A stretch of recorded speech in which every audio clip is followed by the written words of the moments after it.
O Show. This is the Big O Show.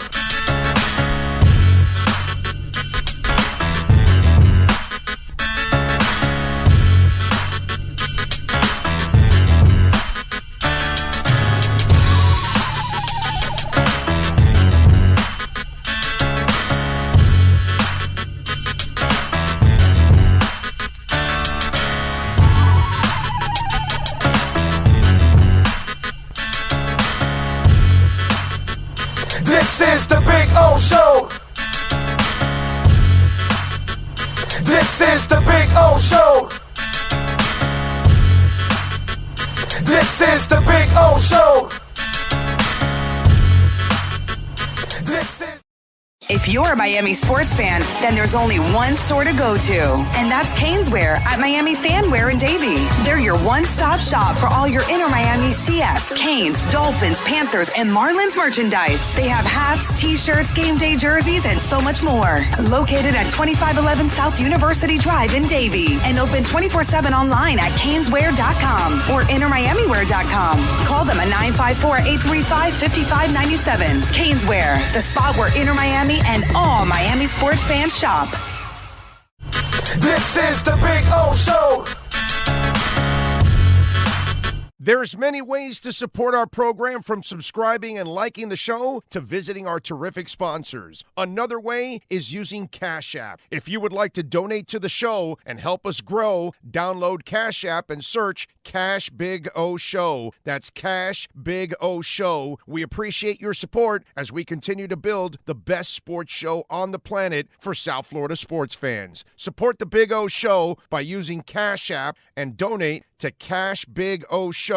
Thank you for your incredibly loyal support. This is the Big O Show. There's no need to drive around South Florida wasting valuable time looking for a new or certified pre-owned Acura. Go to the #1 volume sales dealership in the Southeast United States. Craig Zinn's Acura of Pembroke Pines. Purchase with pace and space in a dealership tailored to your needs. From home buying to providing that personal touch. Contact the 2020 Satisfaction Award winner Craig Zinn's Acura of Pembroke Pines. 888-776-5123. That's 888-776-5123. Or visit them at 15601 Pines Boulevard in Pembroke Pines. When you're ready to purchase a new home or refinance the one you have, American Dream Lending will make sure your loan experience is easy with fast approvals and quick closings. With many loan programs and competitive rates, now is the time to turn your dreams into reality. Ask about special financing for veterans. They never charge an application fee, and you will work directly with one of their experienced loan professionals. Stop dreaming and contact American Dream Lending today. 786-802-1727 or online at adreamlending.com. There's no need to drive around South Florida wasting valuable time looking for a new or certified pre-owned Acura. Go to the #1 volume sales dealership in the Southeast United States. Craig Zinn's Acura of Pembroke Pines. Purchase with pace and space in a dealership tailored to your needs. From home buying to providing that personal touch. Contact the 2020 Satisfaction Award winner Craig Zinn's Acura of Pembroke Pines. 888-776-5123. That's 888-776-5123. Or visit them at 15601 Pines Boulevard in Pembroke Pines. The viewpoint, statements, or beliefs expressed on the following program by the host, guests, or callers are not necessarily the opinions of FantasyXS.com, Media Group Inc. ownership, management, sponsors, or website. When it comes to South Florida sports teams, very few in the media have witnessed, lived, and covered it like the Big O. Let's start the program dedicated to your favorite South Florida teams with a passion that's unmatched. The Big O Radio Show is on. Here's the Big O.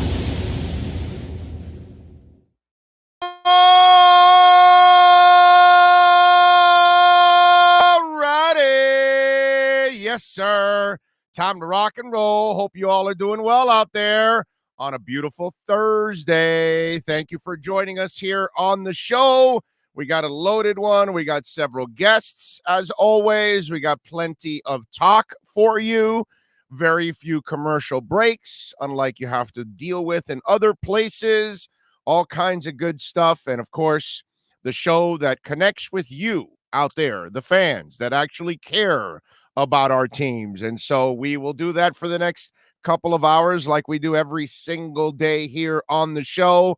Thank you once again for joining us. Thank you once again for showing incredible support as we crossed the 50,000 download mark once again yesterday. So it's a new standard that you guys are setting. Let's go 60. Let's go 70. Let's see if we can get 100,000 in one day. That would be amazing, by the way. I told my wife I have 5 stents in my heart.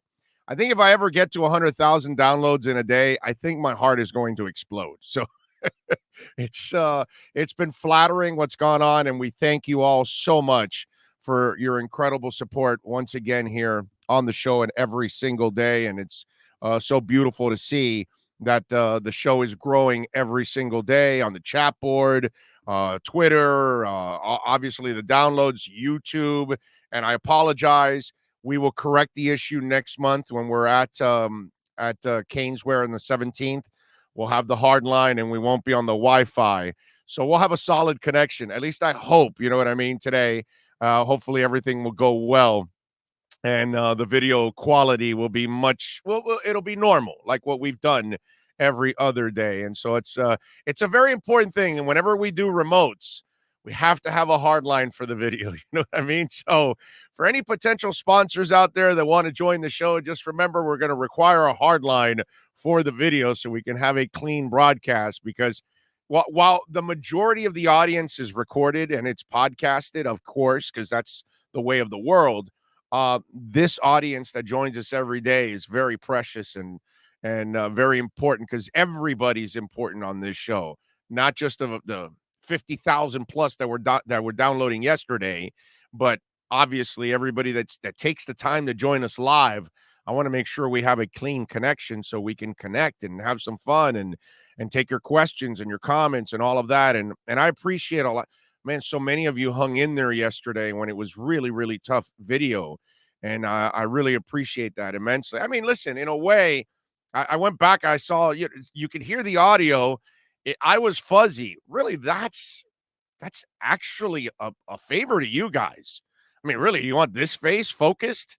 Not really. You know, it's better that I'm all out of focus and fuzzed up, and you don't need to see my face. I mean, I'm probably breaking iPads and phones all over the place anyways, as it is. So, and I apologize if I broke your iPad, because, I'm not the prettiest of human beings out there. So I get it. So I understand. But anyway, good morning, you all out there. Hope you're doing well. You should be happy, by the way, if you are playing the market. Some guy goes to the crypto market, that is. Some guy goes to me this morning. Hey, you should be careful on giving financial advice and this, that. And I say, well, dude, I always say I'm not a financial advisor. So I'm a sports talk show host. Okay. That's what I do for a living. All right. Financial advice I'm not giving you financial advice. I'm just telling you what I would do in the crypto market. What you do, that's up to you. You know what I'm saying? And that's what I repeated to him. I said, I guess you don't catch it every time I put, I'm not a financial advisor. It's because I'm not a financial advisor. All right. But if you followed me through Cardano, you are making some money. If you followed me through VeChain, you are now making some money. If you followed me through Ethereum, you are now making a whole lot of money. You know what I'm saying? So, not a financial advisor, but, I chose good paths. And if you chose to go down the same path I did, then you're benefiting from it like I am. So there you go. I'm not a financial advisor. I'm just a guy that will take financial risks and go in certain directions. And you know what? It's a beautiful thing. Where's Ethereum right now? 3,800, baby. It's about to hit $4,000 once again. Except this time, you're going to see, instead of the parabolic rise and then the parabolic drop, you're going to see the parabolic rise, and it's going to continue rising now in the direction that it's going in. But those of you that are with me, if you went in on Chili's like I did, and certain things, you're enjoying it right now. And I'm waiting. Let me tell you, VeChain's now making a move, but it hasn't made its parabolic move yet. That's the move I'm waiting for. We've seen the parabolic move from Cardano. We've seen the parabolic move from Ethereum. We've seen Bitcoin bounce back. Chili's had a really nice move up from 24 cents where it was stuck at, and it's up in the high 30s to 40, 38, 39, 40. So it was a really nice move overall. Polygon has had a really nice move up also, but I am waiting for that V-Chain one. It's patiently waiting. Like we were waiting for a long time for Cardano, and wait till the 12th now when the hard fork and Goguen and the smart contracts are taken off. It's going to be absolutely awesome, man. You are going to love this. Anyway, so got a bunch of stuff to talk about today on the show. And, of course, remember, many ways to contribute to the program. On email, Big O Radio Show at yahoo.com. Twitter, Big O Show. YouTube, you can, of course, share the link, subscribe, Big O Radio Show. And, of course, Cash App and Venmo. The address is Cash Big O Show. That's Cash Big O Show. And if you're listening to the podcast right now, day, night, weekends, whatever, please smash the hell out of that like button. And if you're watching right now on YouTube, let's go, baby. Smash that like button. That's one of the most important things you'll do. You'll get that algorithm going, and that's the reason why we have grown so much every single day, because of you guys out there, and ladies, of course. When I say you guys, I mean in general, ladies and the men out there, right? You understand that, just in case if the ladies are watching out there, I don't mean anything bad by it. It's just a term you use, and it's just for a group of individuals. I know I should say you all, you know what I mean? But, I have a tendency of saying you guys. So just so you'll know, I'm not trying to insult anybody or leave anybody out. I appreciate everybody and embrace everybody that's here, as always. JLTT says, I can't wait till Tua rips apart New England week 1. Do you think Kyle Van Noy is going to tell New England our plays and New England style? Actually, it's a different coordinator now. It's completely different than what Chan was doing. So no, he can't really, that stuff is, we have fun with it, but it's a little overrated. In the end, Belichick is smarter than all of the players combined. So he knows what he sees. And, he was around Brian Flores for 16 years. So he knows Brian Flores, and Brian Flores knows him, and whether it's Malcolm Perry going to New England or Kyle Van Noy, or you get somebody from them, and they've picked up several guys that have been in New England. So it's not a big deal. It's not really going to create any kind of an advantage in the end. We kind of exaggerate. Okay, now the game planning for New England is when it starts. They've been doing preseason, so Malcolm's not around. Kyle Van Noy was around for Chan Gailey. He wasn't around for Godsey and Stootsville. Those guys may have different philosophies and different ways of doing things, and Kyle Van Noy's not going to know about it. So in the end, you're not really going to know anything. You're not really going to help out that much at all, if anything. If Belichick beats Miami, it's because they were better that day. And if the Dolphins beat New England, it's because they were better that day, not because they have a couple of players that played for New England and they got some kind of information. You know what I mean? That's kind of watch the first 2 years. Flores has won games that you would think his team may not win, should win, or could win, and they've done it. And they've done it because they've got a good coaching staff. And Belichick is obviously a good coach. So, yeah, we make fun of that. We have fun with it. We roll with it. But in the end, it's really not going to make any kind of ultimate difference. Let's put it that way. I think it's really a whole bunch of hot air is what it is out there, but it's a nice narrative to have. And it's fun to go with it, but it's kind of part of what our society is. Even if it's not true, we'll say it enough and convince ourselves. Just like Mike Florio's. He fell down a rabbit hole with that story, and they'll continue because the Dolphins aren't going to come out and do the things they want the media to do. No, they're going to run their business the way they want to run it.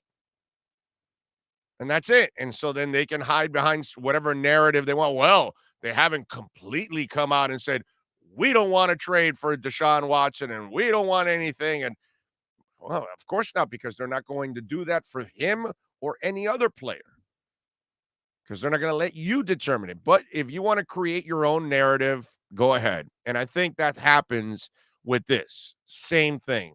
We create this narrative like it really is going to create some kind of an advantage for the other team, and it really isn't. It just is. And Malcolm Perry also, he's not even a full second-year player. He's only been in the league 1 year. You think that kid is going to know everything? Come on, man. He's not. He's not going to know. You know, maybe if he's a 12-year veteran and he was in the system for a couple of years, and yeah, maybe he can share a couple things. But we're talking about a kid that's about to start his second year in a completely new offense now, that they're going to run it different. They're going to call it different, and he doesn't know exactly what they're going to do. So he's not going to be as useful as a seasoned veteran that maybe is in the same system for a couple of years and then can come over and tell you something like that. And still, with that said, it's not going to give you all the advantage that you really need in order to win a damn game. You know? So I think that stuff is kind of overrated, to be honest with you. Yahoo email, Big O Radio Show, as always. Twitter, Big O Show. Make sure you follow us there. Ira Winderman will join us at the bottom of the hour for our Acura Pembroke Pines Miami Heat and NBA report. And we'll have a little fun with Ira. We'll talk a little Heat. We'll talk a little NBA. There's actually some interesting storylines in the NBA offseason right now going on. And listen, we're only a few weeks away, man. Pretty soon we'll be talking about camp and we'll talk about the season. So I'm looking forward to that. Tomorrow at 10 a.m. we'll be Inside the Paint. Tomorrow we're going to start early. Tomorrow we will start at 9 a.m. the show. We will start an hour early. Omar Kelly's segment will be at 9:15. We had to adjust for Omar. He has to do something. So instead of his regular 10:30 segment, we needed to do it a little earlier. And then Inside the Paint, we also had to adjust. So we pushed it to Friday. So the guys will be on 10 to 11 on Friday, and Omar will be on tomorrow at 9:15. We'll tweet it out. That's why I always tell you to, follow us on Twitter at Big O Show, because you'll find out about stuff that goes on the show, guests, those kind of things. And of course, remember to subscribe and have that notification button. Hit it, man. So that way you always know when there's new videos up or we're broadcasting live and all that kind of stuff, and you'll get that notification that we're broadcasting live. So Omar tomorrow will be at 9:15. Today, we will talk to Ira 10:30, and then we're going to talk to Alan Poupart. Alan, we also had to adjust also. The beauty of digital, what we're doing now is, like I've told the guys too, Ira's going to be traveling and the guys are going to be traveling, and there's football season and basketball season. And so we're going to have to adjust. And at times we're going to have different times for the guys. We'll try to keep it at a normal time, a set time every week, but there's going to be times where we have to adjust. We have to call an audible, as they say. And when we call the audible, well, then we adjust. It's not a big deal. Eventually it'll all be there. So just to give you a heads up, we will be on earlier tomorrow on the program. Let me see here. Flipside Fishing was first. Wow, he beat Steve Chapman in 7:55 to 8 a.m. Look out. He beat Chapman by 5 minutes. And he says, good morning, Big O. Only 10 more days, Chapman says. He is correct. Isais is in. John Rouse is in the house. Mob Rule is in. R-Rod, Jamie Zorria. NorCal says, who's ready for week one watch parties? Where will you be watching the game? La Cabana, Suisun City, California. Puff, puff, give. Or you can be at Sports Grill in Miami Lakes for the New England game. Okay? Sports Grill, Miami Lakes, New England game. Let's go. Join us there right off of 154th. It's funny. Right now, I look at the chat board and it says 154. How awesome is that? It's off of Miami Lakes Boulevard 154, and I look at the chat and it says, "What we got to?" That's the play 3, right? We got to go play the what is it? Match 3, play 3, whatever the hell it is. We got to play 154. We have to play 154 today. I got to go to the gas station later on this. I never play that crap, but right there. And it dropped 10 right now to 144. What the hell is that? How can it drop? Let's go. Let's bring it up. That's what she said. Anyway, so we will be at Miami Lakes for the pre and post game shows. We'll be there for the first 8 weeks. The next 9, first 8 games. The next 9 games will be at Bird Road and 114th. But first, the first 8 games, Miami Lakes and off of 154th and the Palmetto on the west side in that shopping center. You will see the Sports Grill. Come on out and join us, man. All right? Appreciate all of you out there. So please come on out. Mob Rule says, I will be watching at home. And by the way, game starts at 4:20 Eastern, NorCal.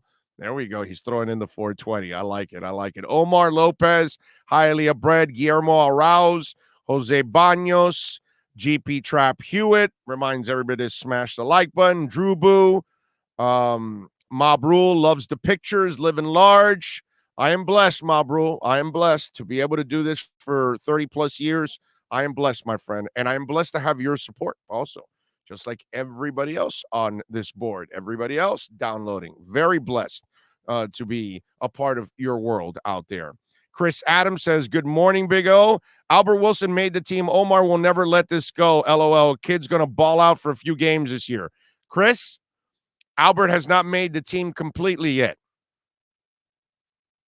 Okay? We have to say officially in week 2.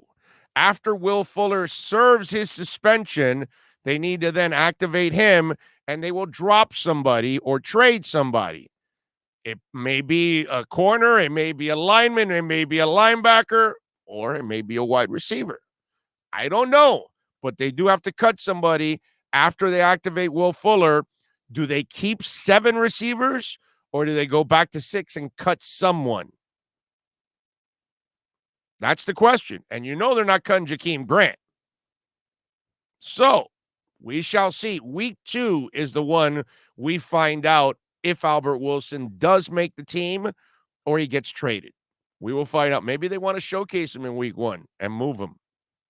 You never know since Will Fuller's not there. So we'll see. We'll see if he I hope he balls out because he's a Dolphin. Lisa Rose says, morning, Big O and Finn fan. Happy Friday Eve. Smashing the like button and rocking PT.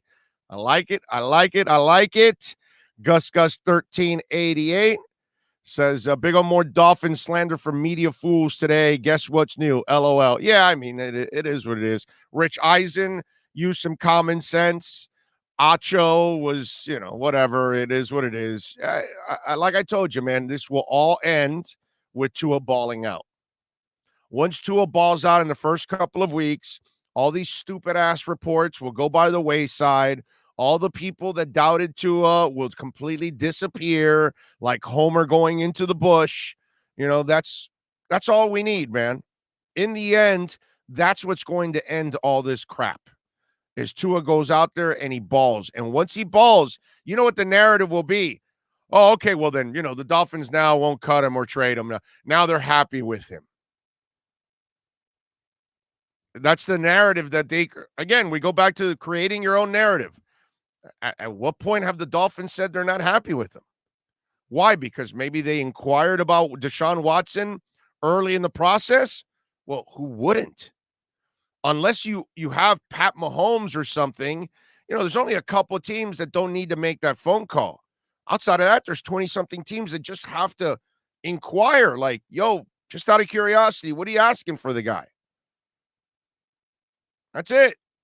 But the narrative is like, and yesterday, I got to say, yesterday was embarrassing. I felt bad for Flores. We keep calling him a liar. He keeps telling you that Tua's his guy. Why? Because there's one thing you're dying to hear, and he won't say it.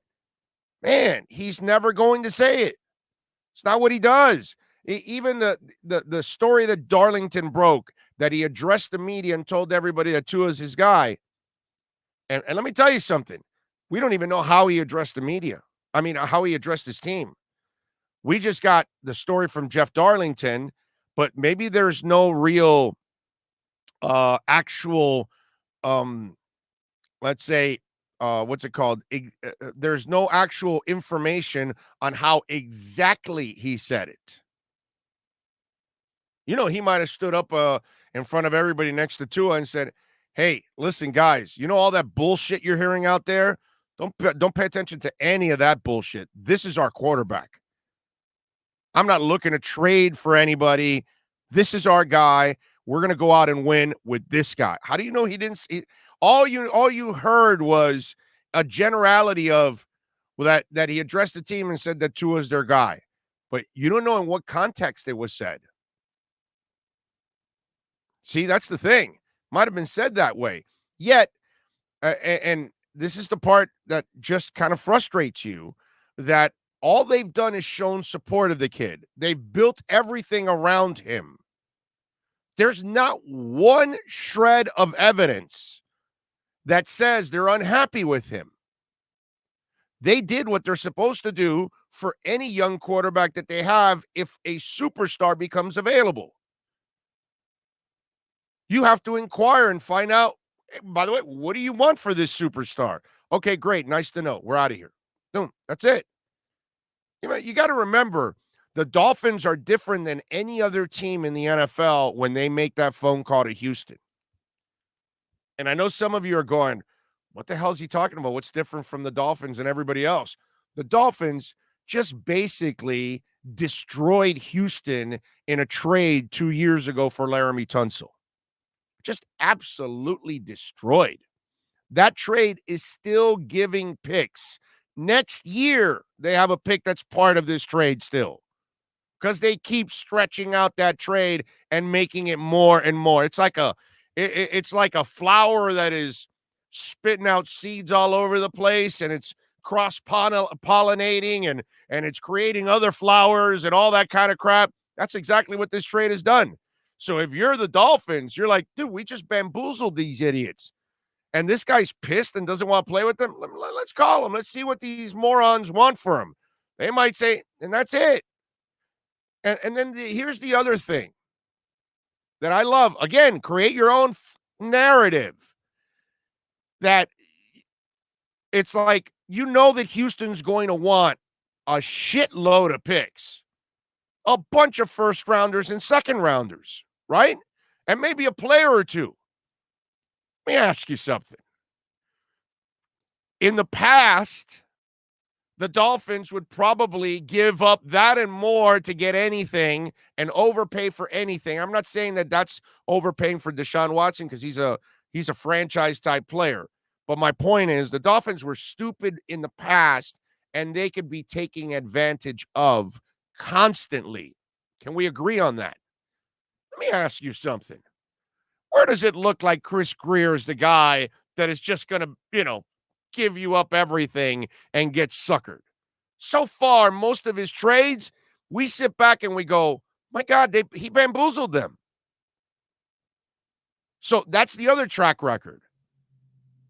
He's the guy that collects picks. He doesn't give them away. He's the guy that wants to draft his picks. He doesn't give them away. He's the guy that wants to develop young. He doesn't give them away and go buy old free agents. That's the old Dolphins. Again, create your own narrative. It's just, come on, man. It's like nobody looks at, okay, well, how do these guys work? They're smart. And you're the responsible GM just makes that call. Doesn't mean you want to get rid of Tua.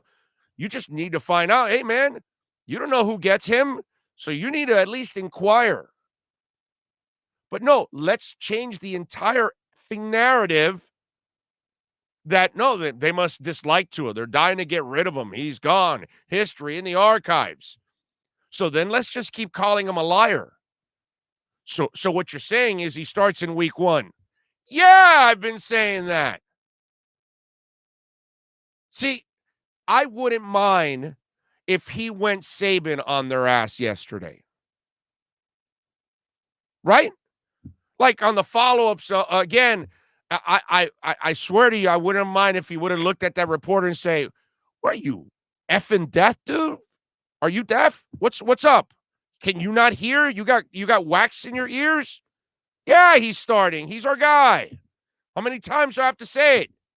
You're gonna ask me again? I wouldn't mind if he would have gone ape shit on his ass, man. Seriously. I don't mind if he goes psycho on him, if he goes one flew over the cuckoo's nest. I wouldn't mind yesterday if he did that because you keep calling the man a liar. Why? Because he doesn't say it the way you want to say it?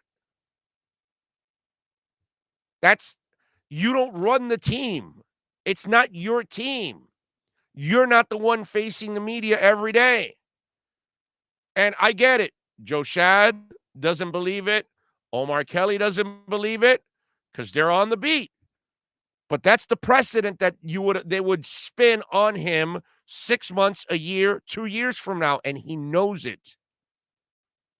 So I know that, our conversation got cut off with Joe, and we'll continue that conversation on Saturday. Saturday, by the way, we're on 11 to 12:30, and Poupar will be on at 11:15. Joe Schad will be on at noon. So you'll have heavy, heavy Dolphins talk on a Saturday too. So you got 6 days a week here, baby. You can't complain. But my point is that this is kind of what it's turned into.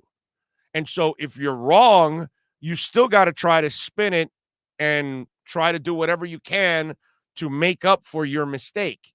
And that's what Florio did and got burned. So he wanted to go deeper into the rabbit hole. So he throws the owner under the bus and says the owner's driving this. And then that's when the Dolphins can come out because the owner has nothing to do with it. And he could come out and say, but he still didn't say what they want him to say. Because there's a certain group in the media that feels that you're only getting past this if you say it this way. Because that feeds their agenda. But the only agenda that counts is the team agenda. And he's got to do, like he says all the time, what's best for the team. And what's best for the team is for him to say it that way and constantly stay like that. That's why when he was even asked about the team meeting, he was like, no, I'm not talking about the team meeting. Whenever I talk with players, it's all between us. And that's super consistent. He didn't even want to tell you that he told the team that Tua was their guy. But he told you several times, and then yet you keep asking. And I listen, if you're a constant liar, I get it, dude. I get it if you're doing this to Urban Meyer. I completely get it because he constantly lies. And he has a history of lying. Right? I mean, really, he's the Fred Sanford of college football. Oh, it's the big one. It's the big one. I got to leave Florida. I got to leave Florida for Ohio State. I mean, come on. So Urban Liar is Urban Liar. So I get that. This guy has not shown you to be that. He's been pretty stand up and straight up with everybody. But that's what we got. We got the narrative driving it, not necessarily the substance that goes behind it. And that's the other thing. It's kind of like, sometimes when people try to argue something, yet they have no shred of proof whatsoever. It's like, okay, like the people that say, well, the election's right. Okay, so where's the proof? There's zero proof, right? And then they'll just make up something, but it's not anything of substance. They have zero proof, but then they'll continue to believe the lie. Kind of like that. Urban Liar is Fred Sanford. Yeah. No. Fred wasn't a liar. Fred was a brutally honest man. I'm just going with the with the, oh, it's coming. What was his wife's name? I forgot what his wife's name was on the show. That he would say, oh, I'm coming. Whatever. I forgot. Such a good show back in the day. All right. We told you we're going to talk a little basketball. Ira Winderman is going to join us for the Acura of Pembroke Pines Miami Heat report. We got a lot of things to talk about, actually, because believe it or not, there's a lot of issues going on in the NBA. And that's the part that's actually pretty cool. We got some Heat things to talk about, but more than anything, baby, we're going to talk a little basketball with Ira Winderman next. Starting in August, longtime Miami Heat insider Ira Winderman joins the Big O Radio Show. Ira will give insight twice a week on your favorite NBA team. Heat fans get the information you crave from one of the best in the business. From weekly appearances to breaking news, join Ira Winderman exclusively on the Big O Show. There's no need to drive around South Florida wasting valuable time looking for a new or certified pre-owned Acura. Go to the #1 volume sales dealership in the Southeast United States. Craig Zinn's Acura of Pembroke Pines. Purchase with pace and space in a dealership tailored to your needs. From home buying to providing that personal touch. Contact the 2020 Satisfaction Award winner Craig Zinn's Acura of Pembroke Pines. 888-776-5123. That's 888-776-5123. Or visit them at 15601 Pines Boulevard in Pembroke Pines. Let's get ready to talk Dolphins football. Oh, God. Damn. Heat fans, time for the best insight of your favorite team with insider Ira Winderman, exclusively on the Big O Radio Show. It's the Acura of Pembroke Pines Miami Heat and NBA report. Here's Ira Winderman. I think we got it right there this time around. How you doing, Ira? Good morning, sir. I'm doing good. I don't know how much Dolphins I can talk. I'll leave that to Omar and Joe Shad on your show. But like you said, interesting times for the NBA. Once that calendar turns August to September, really starts to heat up, and we're getting right back into it.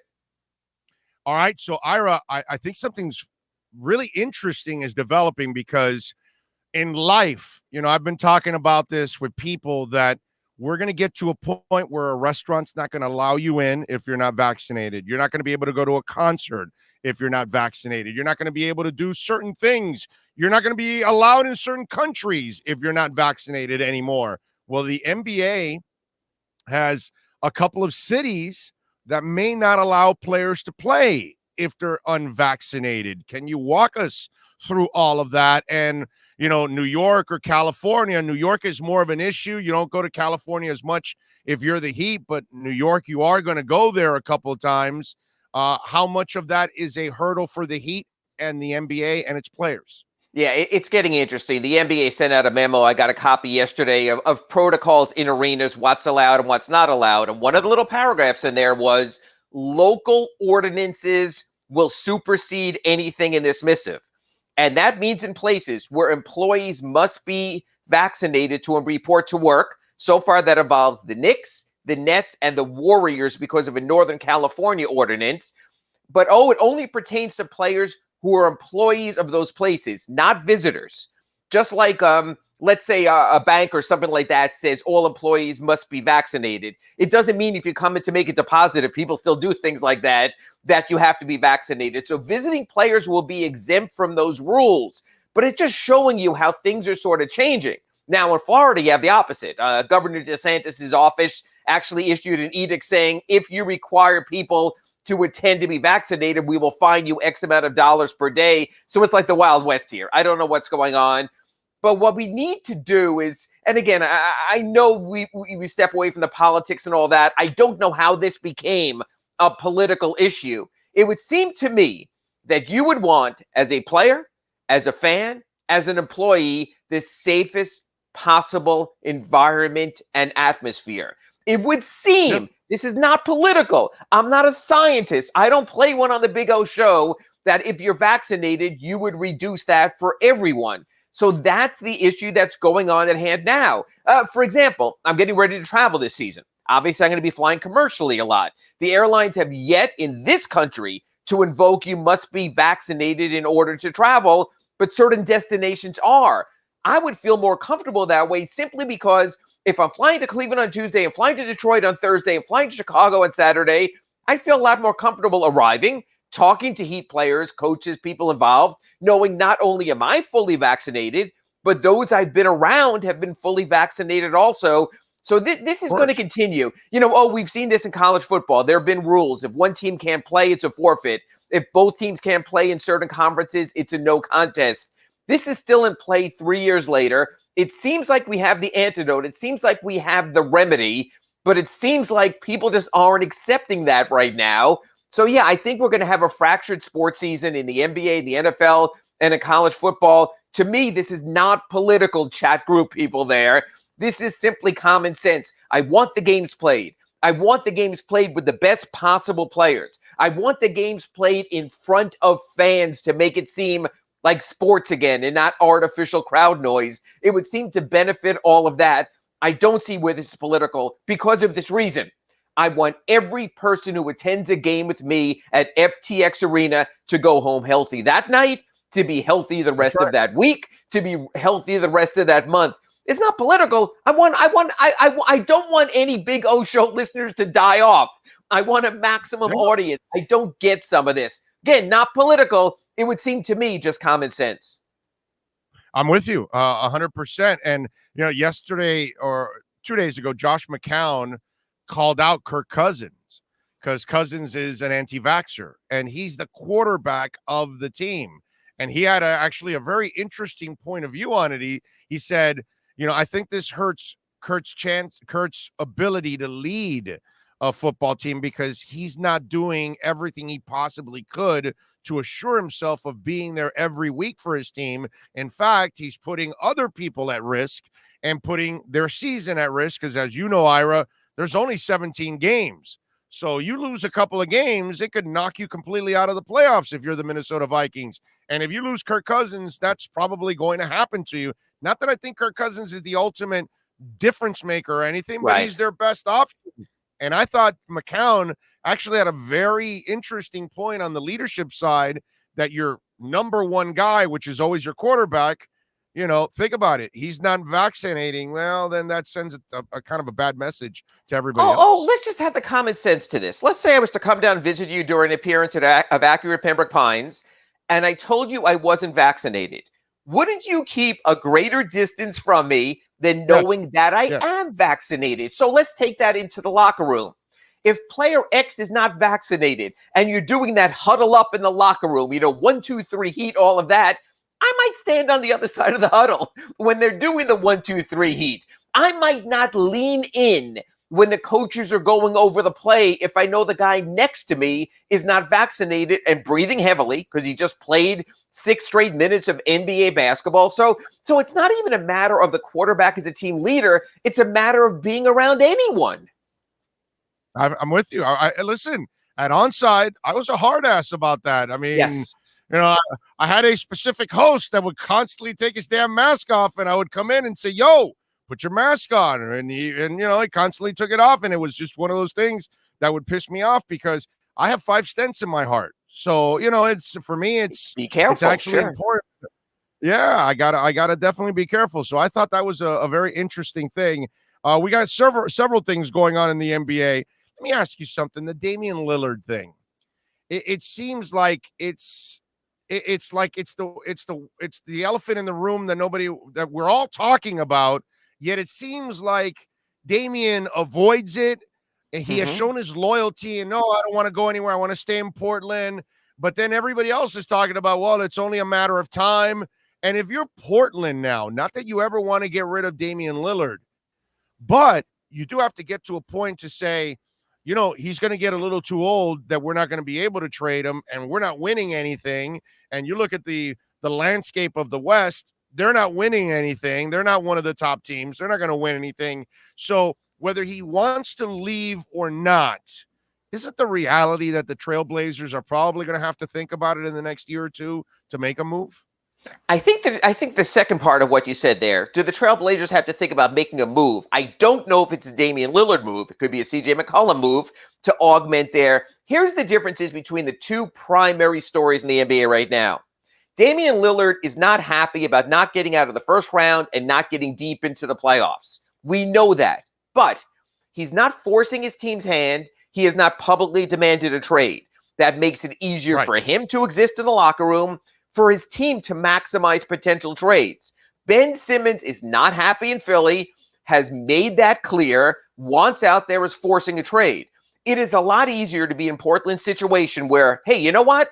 We might trade him. We might not. We might do something. So you better come with your best offer. This is not distressed property. If the Blazers have to go into the season, they have a new coach, they have a refreshed outlook, not the end of the world. The Sixers right now are totally screwed by Ben Simmons coming out through Keith Pompey and the Philly Inquirer and saying he's not reporting to training camp, that he wants out. You're not going to get dollars on the dollar. You're going to get dimes on the dollar in a trade like that. That's the difference. I think Damian Lillard has been very classy. Everyone knows what he's going through. After a decade in the city, you have the right, sort of like Chris Bosh a few years before that did in Toronto, and said, hey, I'm going to look to play to win right now. I've given my heart and soul to this city at the start of my career. So I think Damian Lillard has handled it in a very classy kind of way. He has not created controversy for his front office. He's just been honest. I want to win. I don't want to go out early in the playoffs. I put too much into this city, into this team. I want more. That's why I think Portland can go, at least to the trading deadline. They can know that they're going to be a competitive team. They've always been a competitive team. They consistently get to the playoffs. The Philadelphia situation, to me, is just crazy. And again, if they lose Ben Simmons, the entire trust the process will come down to Joel Embiid as the only tangible remaining thing from a decade of trying to lose. So I praise Damian Lillard. He is handling it the right way. What's going on in Philadelphia is just another whatever kind of show you want to call it. But what Ben Simmons has done to the Sixers, he basically has paralyzed a franchise. All right, so let me ask you. All right, so it looks like Portland, for now, they're not doing anything. The Sixers, what is reality now? Because we kind of knew they were trying to trade him. We kind of knew that the asking price was already too much. Nobody's willing to step up. And probably he already knew that he's not being traded because they're probably asking too much. And so now he's pushing the envelope even more by coming out in public. So now this is a real mess out there, and this takes away even more leverage from Philadelphia. How does this end? I mean, because if he's not going to report the training camp, he's not going to be there with the team, and it's now going to start to be incredibly, contentious. So then what do we do? How do they get rid of him, and what is the realistic destination for the young man? Well, it's interesting, except for the background reasoning. To me, this very much parallels Deshaun Watson from this standpoint. The ridiculousness of what the Texans have been asking in a trade, those 3 first-round draft choices, the second-round picks, they're asking for the moon. They know they're not going to get it. They seemingly are willing to put him to the side, play their season, see how it plays out. That's fine. The Sixers can't do that. This is a sport where only 5 guys play. You've got to have guys ready to go. You've got to do something with it. So what they have done to this point is they're basically making the Texans ask. They're asking for the world to see what they can get, knowing they're not going to get that anyway.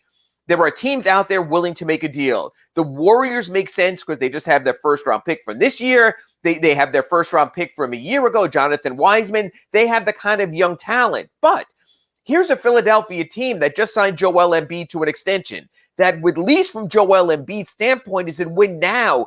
Can you imagine if they ask Joel Embiid to step back into the process? If they tell him, well, we're going to get 2 former first-round picks from the Warriors, we're going to get their next first-round pick, all of a sudden Philly drops from number 3 in the East to maybe number 8 or number 9.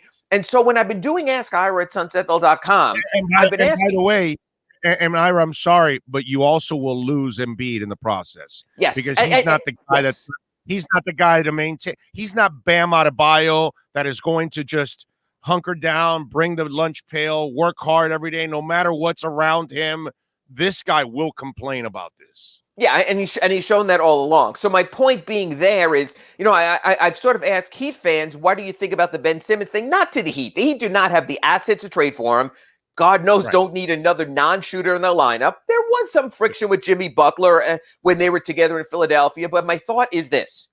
If Philadelphia can make a trade for a Damian Lillard, To me, that moves them into that top group in the East. All of a sudden, I think with Embiid and Damian Lillard, you're there with the Nets. You're certainly there with the Milwaukee Bucks. However, if they move Simmons away for a non-immediate contender, right now I have Philadelphia in sort of a group 1A with the Heat and maybe the Celtics. So you have Milwaukee and Brooklyn clearly at the top. Then I could see Philadelphia, Miami, maybe Boston. But if Philadelphia does not at least make a lateral move with Ben Simmons, if they move him for young players, I think they fall behind maybe Atlanta. Maybe they fall behind the Knicks. All of a sudden, you're talking about a play-in team in Philadelphia.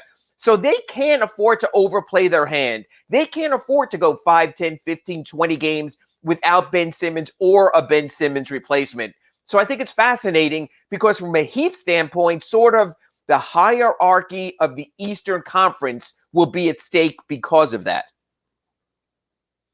Ira Winderman, of course, joins us for the Acura Pembroke Pines Miami Heat and NBA report twice a week. Make sure you catch him here. Normally, it's Tuesdays and Fridays, but we had to call an audible, so we switched things up. Can you keep a straight face while you're reading the Nerlens Noel story, Ira? And can you explain to people why he is suing Rich Paul for, I believe it's $58 million? Basically, the money lost when a couple of teams ago, he said he had a better deal on the table. He was told, don't take it. We'll get your money down the road. This is typical of the NBA. Well, it's still a player's ultimate decision. It's still a decision, whether it's your part to go to a different radio station, me, whether to move to a different outlet. We all make decisions sort of forecasting what do we have now? What might we have next? And to me, the perfect example of this is Victor Oladipo. Victor Oladipo could have had a $120 million plus contract if he re-upped with the Pacers. He decided not to. Right. He wanted to get to where he wanted to. He could have re-upped or extended with the Houston Rockets for $40 million plus last season. He elected not to. Instead, he comes to the Heat. He thinks this is going to be my long-term deal. He gets re-injured, new surgery. So he's out over $100 million. But you make these decisions on your own. To blame an agent who told you, hey, let's slow play this. We'll get you a new contract. Go somewhere else. You play up to your contract. It's still up to the player to decide. Players always are suing agents, saying you promised me you would get something. But it still comes down to your play. This year, every year. We just saw it today. Paul Millsap agreed to terms with the Brooklyn Nets. I'm sure he thought he was going to get more than a minimal deal. It happens at the end of free agency. You had a guy like Lauri Markkanen had to wait to the end of free agency to get something close to what he thought he would get, but have to go to Cleveland in order to get that kind of contract. So this happens all the time. Players are told by agents, hey, slow play it. I can get you more down the road. The player believes it. That's the player's ultimate choice. Just like, when your stockbroker or your cryptocurrency broker calls you and says you should invest in this, in this, and this. At the end of the day, it's you who make the decide on your investments. Nerlens Noel gambled on his future and lost. It's happened to all of us with various investments. You can blame someone else. People try to claw back at their financial advisor. But at the end of the day, you're in charge of your own destiny. Ira, they ended up signing one of their young guys, right? Yes. What's called the two-way deal? Marcus Garrett. Marcus Garrett was lined up all along. He was terrific in Summer League. I compared him to a couple of former Heat prospects. Number one, Patrick Beverley, but also more recently, Briante Weber. A guy, what I always do in Summer League is I say this to myself about undrafted players. Do they have an NBA-ready skill right now?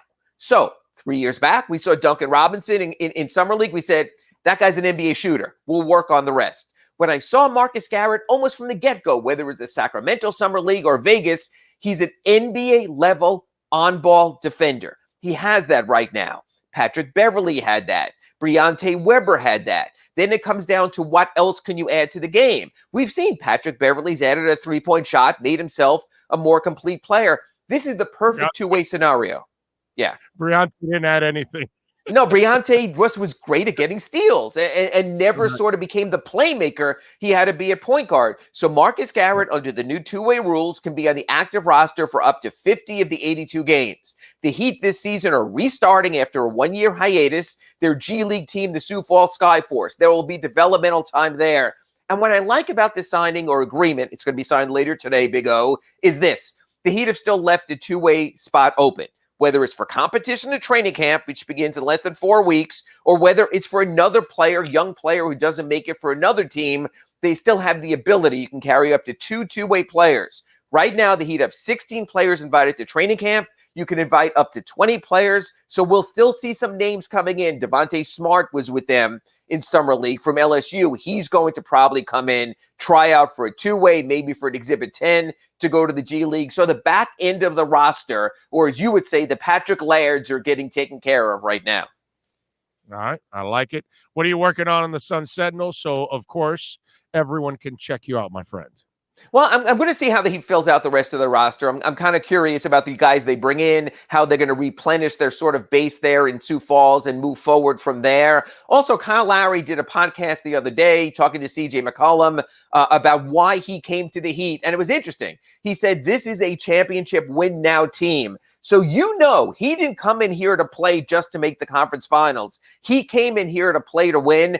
I think he is such an MFer in the way he plays that I think between Jimmy Butler and Kyle Lowry, if you don't bring it every minute on the court with his team, you will hear that. So I'm going to do something about Kyle Lowry's attitude, him and Jimmy Butler. You better have thick skin this year if you're going to play for the Miami Heat, because you are going to hear it on a regular basis. You better deal with the criticism, and you better understand this team is pushing straight forward, weren't happy with number 6 last year, have a lot greater expectation this time around.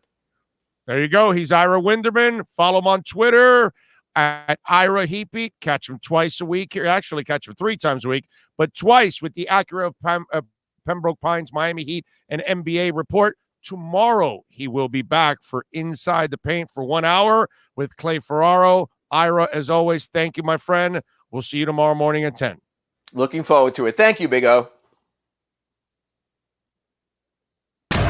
You've been listening to the Acura of Pembroke Pines, Miami Heat, and NBA report with Ira Winderman. When you're looking for award-winning service and great deals from the #1 volume Acura sales dealership in the Southeast United States, you go to Craig's Inn Acura of Pembroke Pines at 15601 Pines Boulevard in Pembroke Pines. All right. Thank you to Ira for joining us as always. Appreciate all of you out there. Thank you.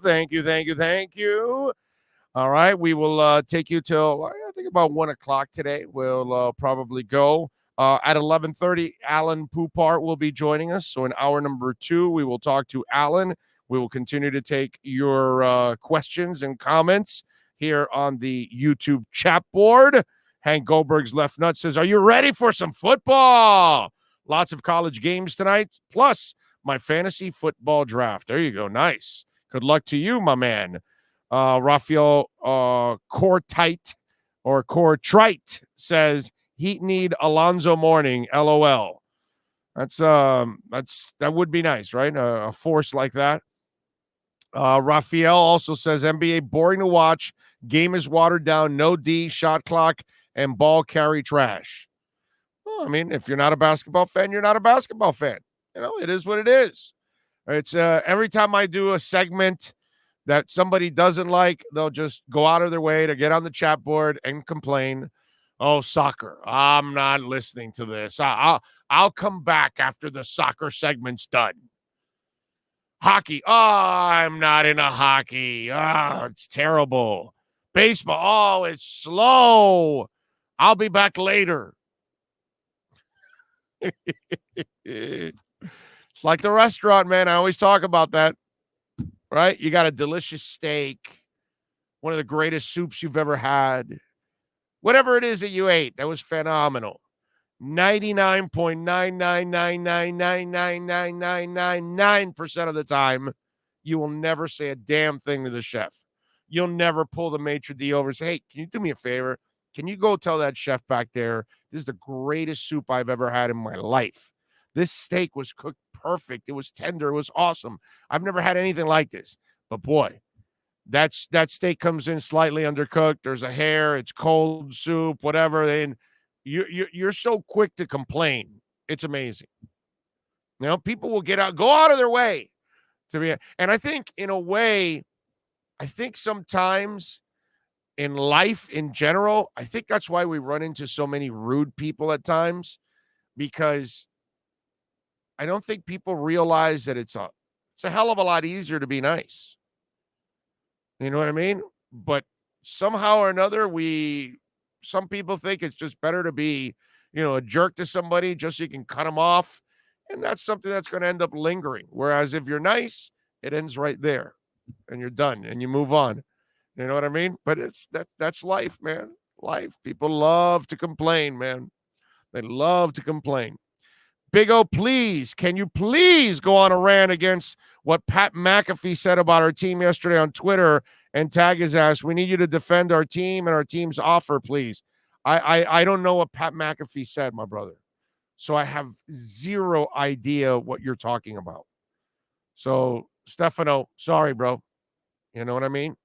And look, my man, you think I am going to – so I need to go after Sam Acho and Acho and I guess now Pat McAfee and anybody else. I mean, I'm not even playing Rich Eisen, who was actually very complimentary, and I thought he used a lot of common sense. It's nice to hear sometimes people – I was going to play that sound, but it's so monotone. I like Rich Eisen, but he's kind of slow and monotone. There isn't a lot of enthusiasm. There isn't a lot of excitement behind that voice sometimes. So it's, it's kind of like listening to Dan Patrick, very monotone. In a way, it's almost like it's the kind of stuff that helps put me to sleep, to be quite frank. And so I saw that audio, and I commend Rich Eisen for using some common sense in the whole Tua thing. But man, what am I supposed to do? Go after everybody that doesn't believe in the Dolphins or in Tua or whatever? It gets. This is why I was slamming some people on Twitter 2 days ago about all this stupid ass Watson stuff, because they have zero proof, none. And it's just piling one lie after another. And that's why, and to me, like some guy goes, oh man, O's calling people out here. And I told them, it's not that I'm calling them out. It's just, I'm tired of correcting them, because then I got to do the show every day. And then I got to go correct another guy and another person about what the hell's going on here. You know what I mean? And it's better, just listen to our show and don't listen to, whoever about the Dolphins. They're not here. They don't know about our team. They don't have any real insight inside the building. None of these people ever talk to Chris Greer or Brian Flores. They don't know jack. And if they tell you they do, they're lying. They're flat out lying. So, again, I'm just going to wait for Tua to start his deal in 10 days, beat the Patriots, move on, have a really good season, and by weeks 4, 5, or 6, all of these stupid-ass stories will disappear, and every one of your friends that didn't believe in Tua, you can now go back and, and bust their balls from now to kingdom come, and you could just – and you know what? Listen, this is good, because you can now be relentless about Tua once he proves to everybody that he's the man. Then you can be relentless with your buddy from now till 10 years from now. Because as he does more and more things, you can turn to your buddy and say, yeah, dude, but you didn't believe in him anyway. So what the hell? Look here, he's in the Pro Bowl for the 4th time in a row. Look, he's in the playoffs 5th time in a row. So what do you got to say about that? And then they'll go, oh, come on, let it go already. Well, no, I mean, you wanted to carry the torch, right? Well, there you go. And this is the beauty, okay? We've had to hear about these Tua people for the last year. After 2 years of tanking for Tua talk, right? Now we got to hear about it for about a year now, right? Well, the good thing is, if the kid goes out there and tears it up over the next couple of months, now you can use it against your buddy, any other media member, for years to come. So when he wins AFC Player of the Week, you can then tag that tweet to your friends, media members, all that. Hey, here's the guy that you never thought could play. Here's the guy you thought didn't have an arm. Here's the guy you thought was too short. here's the guy you thought wasn't better than Herbert, because of course we're the only show, I truly believe, and I don't even know if any other media member's done this, but we broke it down for you. Tua has more quality wins last year than Herbert. Nobody ever says that. They just look at the numbers. But the dude never beat one quality team last year. And he had a better offense. You know what I mean? So, but nobody brings that up. Why bring up the facts? I mean, don't let the facts stand in the way of the whole discussion. So this is the beauty of it.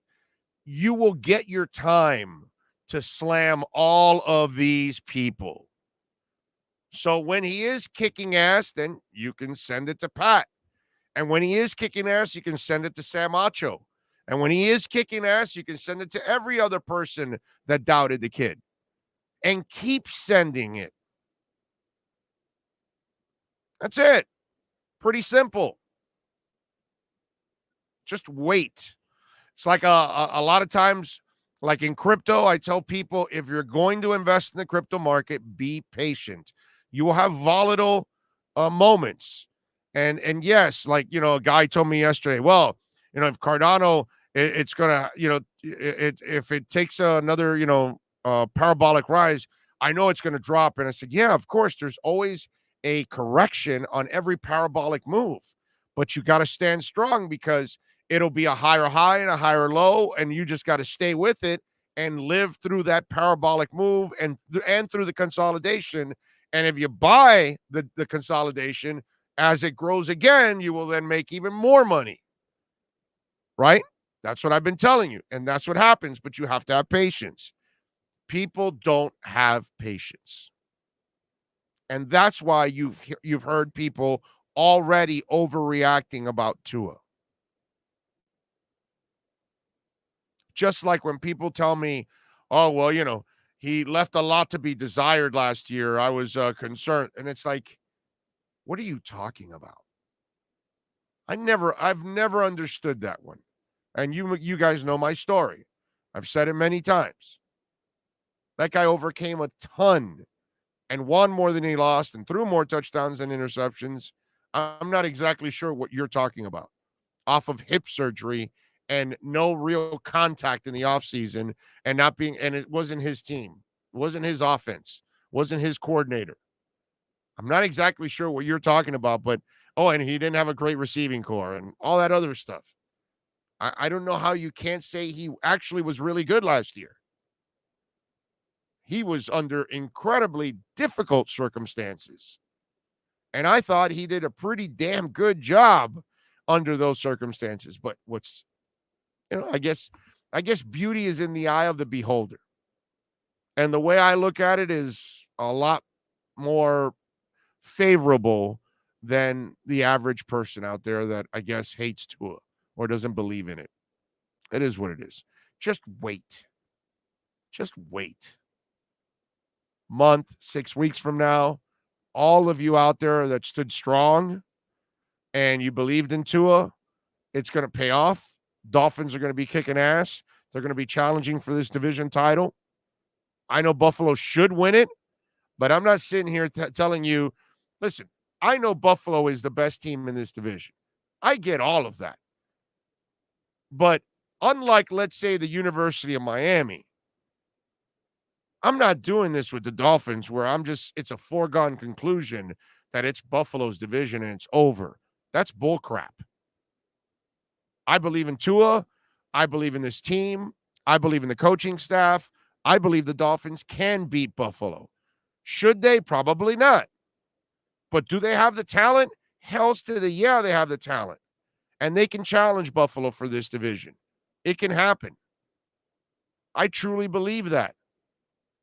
Now, I'm not going to be shocked if they're number 2. I will be shocked if they're in 3rd place.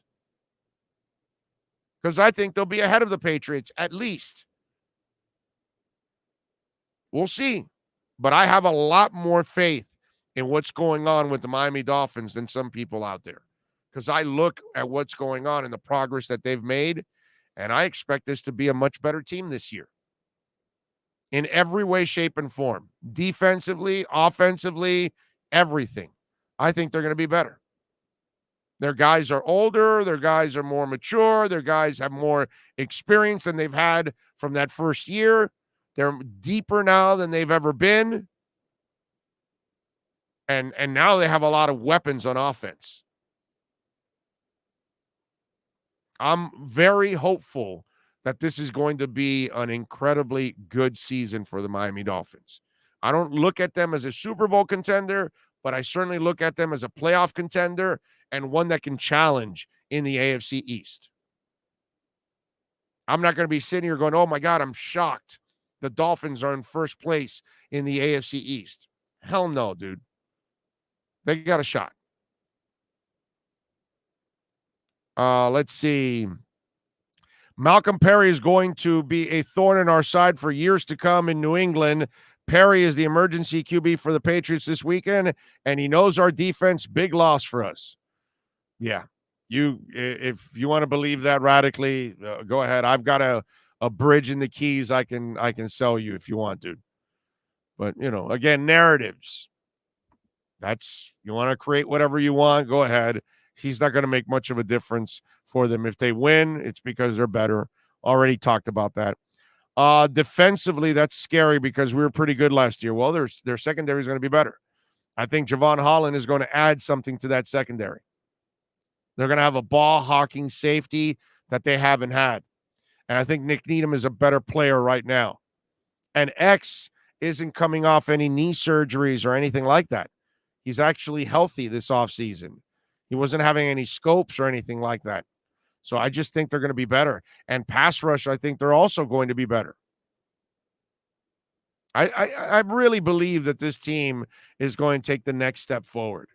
Are they going to be great against the run? That's the part I think they'll be decent against the run. I don't think they're going to be great because I don't see them unless I expect Raekwon Davis to take a step forward, but unless he becomes like an absolute terror, then they got a shot at being really good against the run.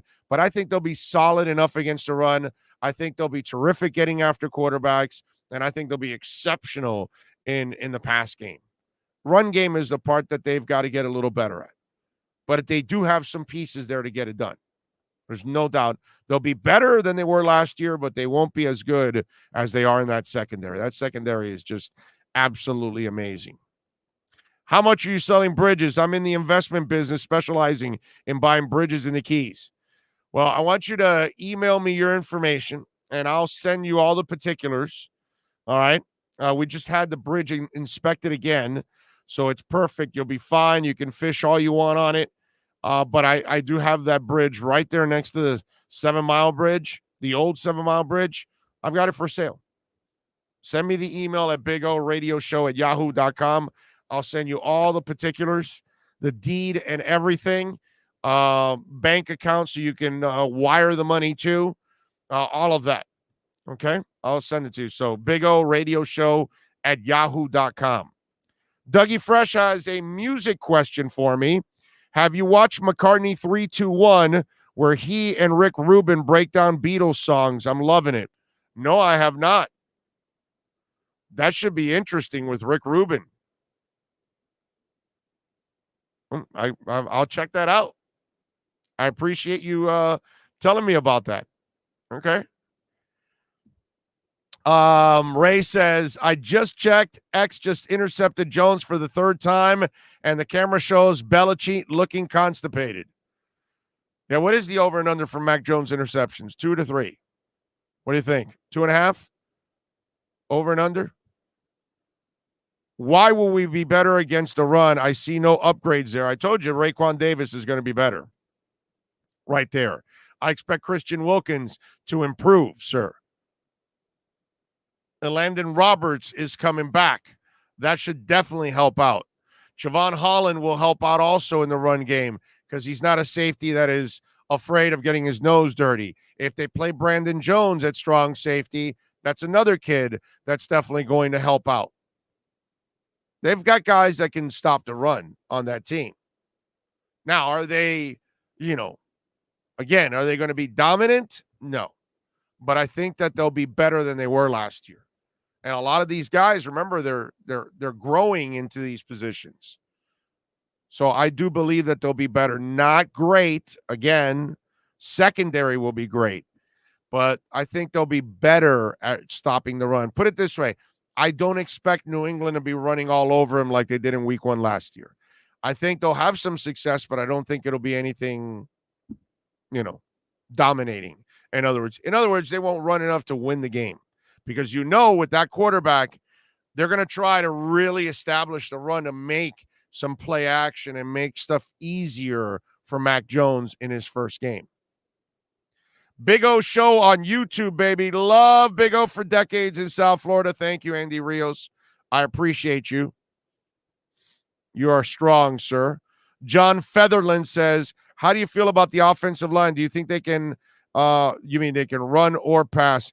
Pass block, I think they'll be half decent. Run game, that's going to be the test for the offensive line. That's going to be a huge test for the offensive line. I think they'll be okay in pass protection. I got to see it. You know what I mean? The O-line's so young and they're so unproven right now that it's hard to feel good about it. I feel better about the defense improving a little bit against the run. The secondary, I think, is going to be monstrous. But the offensive line, ladies and gentlemen, that's a work in progress right now. That really is. And like I've told you guys over and over and over again, and I know we're adding new listeners every day now, you're not hitting on all 5 draft picks. You got to wake up on that. Most of us are assuming that Robert Hunt and Austin Jackson and Dieter and Kinley and Eichenberg are all going to hit. That's impossible. 2 or 3 of those guys have to fail. That's just that's the numbers in the NFL for drafting. If you're able to hit on half your guys, you're an effing monster in drafting. That's the thing that I think people don't understand. While there's been a heavy investment, you got to keep investing in the offensive line. I love when people say, well, how much more are we going to put into the offensive line? Well, what do you want, dude? You expect the only 5 picks you put in 2 years now on this, or 3 because Dieter is coming into his 3rd year. But the 5 picks you put into in 3 years, you expect that you're going to hit on all of them? Really? That's reality for you? Come on. So that's the other thing that I want to remind people. So when you talk about the offensive line, don't be ridiculous and assume that all these linemen are going to come through. You're going to fail. You're going to need to find a free agent to fill in. And eventually then you'll have to draft that position to replace it. So don't be surprised if there's another lineman drafted next year or 2. That's the way it should be. Would I love that all 5 hit? That Dieter becomes an all-pro and that Kinley becomes an all-pro and Jackson all-pro and Eichenberg all-pro? Yeah, of course I want all of them to become all-pros. I want them to hit on every pick. But is that reality?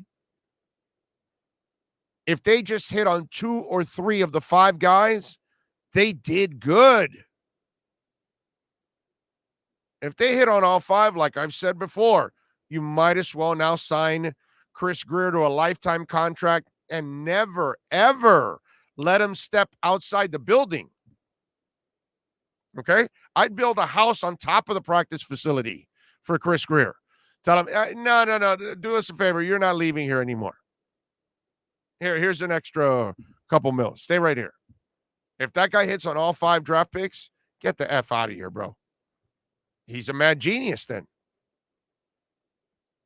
So remember, think about that. When you think about the offensive line, that's why I tell you it's a question mark. You got to, let's let this thing develop. You're going to miss on some of these cats. Agree, Big O. People should be patient and allow the process to revolve. Trust the process. We live in a society where people want it now. Stay humble, folks. We will soon be rewarded. You're already being rewarded. You went from 5 to 10 wins, and now you got a shot at the playoffs. This is progress that we've never seen. Big O, are you a fan of Kanye's music? You heard his new album, Donda? I have not heard his album. I am not a Kanye fan, so I can't really comment on it. Okay? He's such a weird dude, Kanye. And I hate to say it, but I think he's got some issues, you know? But it is what it is. But he obviously is supremely talented because people love his music, man, and they pack wherever he goes. Kryptonian Collector says, shoot, Dallas drafts an old lineman every year. Nothing wrong with that. I have no problem with that. Patriots will probably be extra conservative early to protect Mac's first start. Exotic in passing downs. QB, every QB is TB12 until you get punched in the mouth. I choose violence. Is that a Sha'Carri Richardson reference? I choose violence.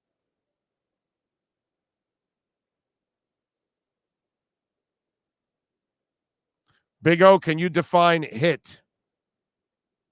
What kind of hit are we talking about? Like a music hit? Are we talking about a football hit? Are we talking about a hit of a bong? Are we talking about a what other hits do we have here? I don't know. I'm trying to think of some other hits. Don't know what kind of hit you're talking about, sir. Oh, you mean the Church of Kanye has issues? Yeah. He does those religious type of performances too. Yeah. Yeah. That's not the dude that I want to listen to religion from. Yeah, it's probably not. Not that I'm even a big guy on, going to religious experiences like that. T-Zone ABK, listen as don't forget the like, share, subscribe, Big O. Okay, hit the like button and subscribe. I agree with T-Zone there. Big O is the godfather of South Florida Sports Talk, South Florida Radio, and Sports Talk. That is very nice of you, sir. Not true, but very nice of you. I appreciate you. Thank you very much. Daniel says, that's cool. Just seeing if you're into his music to be that successful. Some people get weird, and I think he's off, but I hope people will look out for Kanye. Daniel, you're so right. All kinds of artists, they're not all there. But, and let me tell you, that goes for geniuses too. Scientists and all that. There's a slew of people like that are creative and, not necessarily all there sometimes. I get that. Yeah, that happens a lot in life. That's been something that's been a norm in life for a long time. Raphael says, I'm not sold on Tua. Look at the Arizona game last year and this year versus Bears. Interception. Pass was low versus Bear was high. Yeah, but he doesn't look at any of the other games and then points out. And in the Arizona game, he doesn't point out the throw he made to Parker off of the DB that went to Minnesota. What's his name? The kid that's from here. That throw was just as one of the most major league throws you can make in the NFL. Very few people in the NFL can actually make that throw because the anticipation for that throw was just absolutely sick.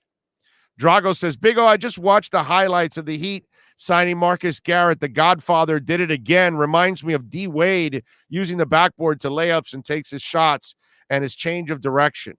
Well, what I like from what I saw from him was what Ira talked about was the defense. You saw right away that the kid can be an NBA defender right away. And so if you can improve his offense, then you've got something going on. That was the problem with Briante Weber. I love Briante Weber, man. I'm a big fan of players that already have a defensive disposition. Because once you have that, you can teach the offense. You cannot teach defense. You can tell them how to do it and all that, but bro, if it's not here in the heart and they don't want it badly, they'll never become a good defender. Being a good defender is all about effort and desire and want and work ethic. It's a different mindset because it's not as satisfactory as scoring and dunking and the highlights and all that. making a guy take an ugly shot goes right under the radar. Nobody knows. That's just the way it is. It's sad. But I love players that have a defensive disposition, because that's why I was a big Briante Weber fan, and I wanted him to make it, but I knew what he needed, and Patrick Beverley was like that too. These are guys that you just got to try to teach him the other part of the game. Bam Adebayo is a guy that brings the defense already in the rebounding, so you're polishing up that offense and you're making it better and better overall because he already brings it on defense. That effort is always going to be there with Bam because it's natural in him. Jimmy Butler's a guy that his offense was very mediocre when he got to Chicago and got drafted, but his defensive disposition put him right away into the league. And Tibbs saw that and said, okay, now we got to work with the offense. And he, of course, had the confidence of playing defense, which then rolls over to offense, and he's become a better offensive player. He'll never be a great shooter, but he's a better offensive player, much better than he was when he got into the league. Alex Toledo says, I really enjoy Marcus Garrett for sure. I see him playing this year. As old as they are, and the back end of the roster is some guys that you're not going to use for a while. Yeah, I'm with you. I can see him playing. Tony Zagala says, Big O, the only person in sports that didn't spin the Deshaun Watson situation, it is irresponsible to give up so much draft compensation on a guy who's under investigation. It is Tua time. Well, thank you. I just, I just looked at it and just didn't make any effing sense to tear everything apart at this point when you've committed. And there's no reason really to give up on the kid at this point in time. Rosendo says, Big O Nation, just catching up, break from teaching so I can listen to your show and smashing that like button, taking a break from classes so I can take off my mask to take a breath. There you go. JG Long says, I will never complain in a restaurant after I heard stories of chef's revenge on your food. Yeah, I got you. You got it. Yep. Big O killing airtime. Move on, bro. Why am I killing airtime? What was that? What was that about? I'm not exactly sure. What did you mean by killing airtime? I don't know what that means. You're going to have to help me out with that one, doggy. Don't know what that means. Let's see. What else do we have here? Unless he didn't like basketball. But we do that every week here, sir. We're going to talk basketball. We're going to talk football. We're going to talk Canes. And, I wanted to talk a little bit about the Canes because tomorrow we'll have Manny Navarro on and we'll preview the game. Can I ask you guys out there something about the Canes-Alabama game? Are you jacked about the game? Like, I'm jacked about the Dolphins.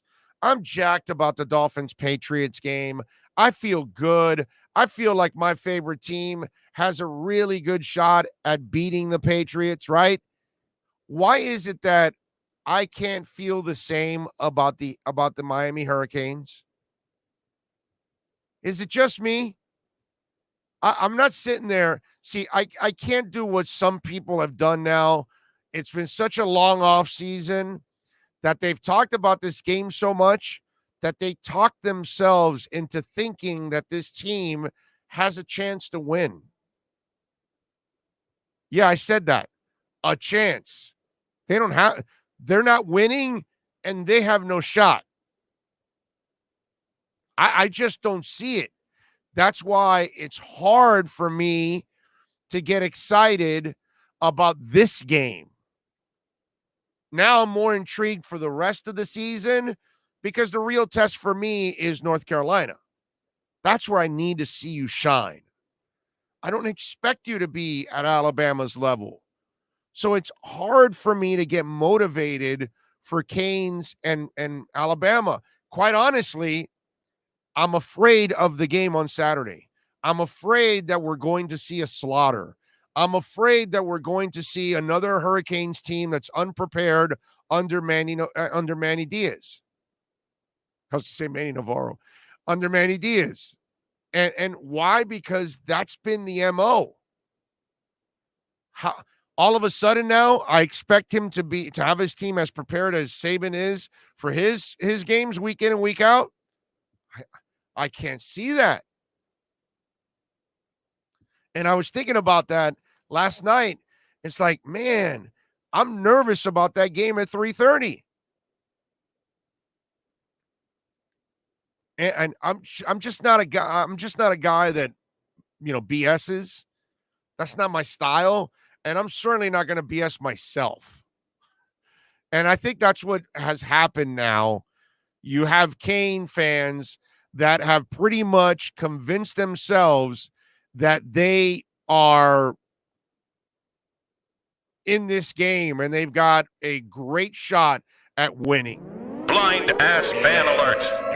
Look out, everyone. We've got a blind ass fan coming through.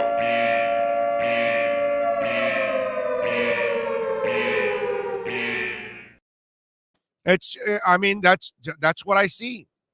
When I hear people talk about this game and try to convince themselves that somehow or another Miami does this or that, and I love how some of the narrative now is, well, they've got a smaller, faster defense and they're going to try to, attack the bigger, more physical Alabama team. Well, if they're bigger and faster or they're bigger and stronger, it's going to be a problem for you because they're fast. They got a lot of speed on that team. Last time I checked, Miami drafted a guy named Jalen Waddle, who's pretty fast. Devonta Smith is on another team. He's pretty fast. They don't lack speed. Their corners are playing in the NFL. They're fast. Speed is not something they lack. The SEC doesn't lack any speed whatsoever. The only thing Alabama used to lack was an athletic quarterback. Their quarterbacks were normally, game managers, stiffs, guys that were smart enough to do the job and get the ball to the playmakers and let the playmakers do it. Now, since Jalen Hurts, he's been recruiting quarterbacks that are playmakers. That's scary. That's incredibly scary. So I don't know where Miami has any single advantage in this game. What, more experience?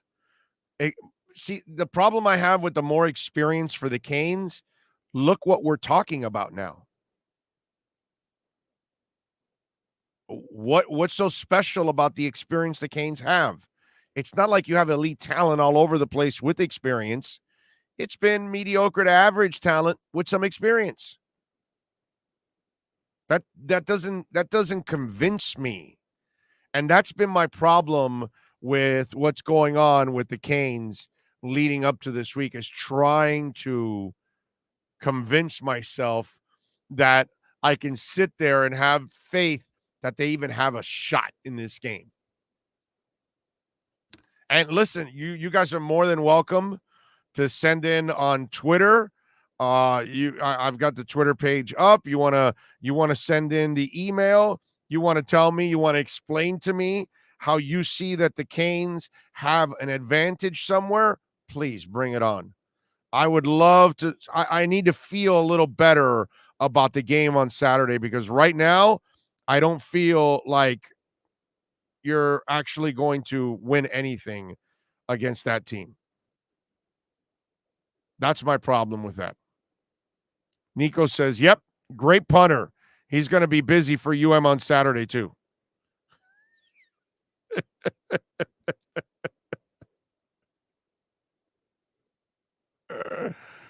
You guys are a trip, man. It's a track record, Big O. Manny is not a good coach, but in a new season. It's true what Bubba said. They bleed the same way they do, and they go to college like they do. Who knows? Maybe they shock the world. No, they don't. Actually, Steven. No, they don't. Nothing about Miami is like Alabama. Not anymore, my brother. Who said that? Where'd you get that? Bubba Oh, you talk about Bubba Bolden said that? Oh, get the hell out of here. That's just a player, talking crap and trying to convince himself. There is zero that Miami does like Alabama. Zero. They don't win like Alabama. They can't dominate like Alabama. They don't win championships like Alabama. They don't have a coach like Alabama. They don't have a track record like Alabama. Are we going to live in the 80s and the 90s again? No, I'm talking about what's gone on the last 20 years or 18, whatever, since the very early 2000s. The Canes are a joke. There's zero. They don't have the same amount of talent. They don't have the same kind of players. They don't have the same kind of coaching staff. Nothing, dude. They don't have the same facilities. They don't have as good of a recruiting class year in and year out. They're not as prepared as they are. There is zero that resembles. The only thing they have in common is that they both play college football. That's it. Nothing else. There is nothing in common between the Miami Hurricanes and the Alabama Crimson Tide. Zero. So Bubba Bolden can say all he wants and try to convince himself and all that stuff. Nothing. Hey, we got a couple dislikes. I guess a couple UM fans that couldn't. I guess a couple UM fans that couldn't handle the truth. Blind ass fan alert. Look out, everyone. We've got a blind ass fan coming through.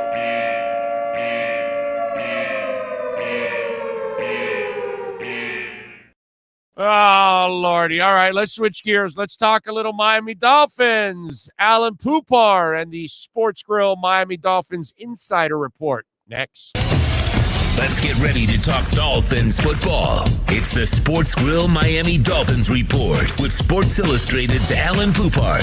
With locations throughout South Florida. Check out our sponsored locations in Miami on Bird Road and 114th and in Miami Lakes in the Ryan Oaks Plaza. Here's Miami Dolphins insider Alan Poupard.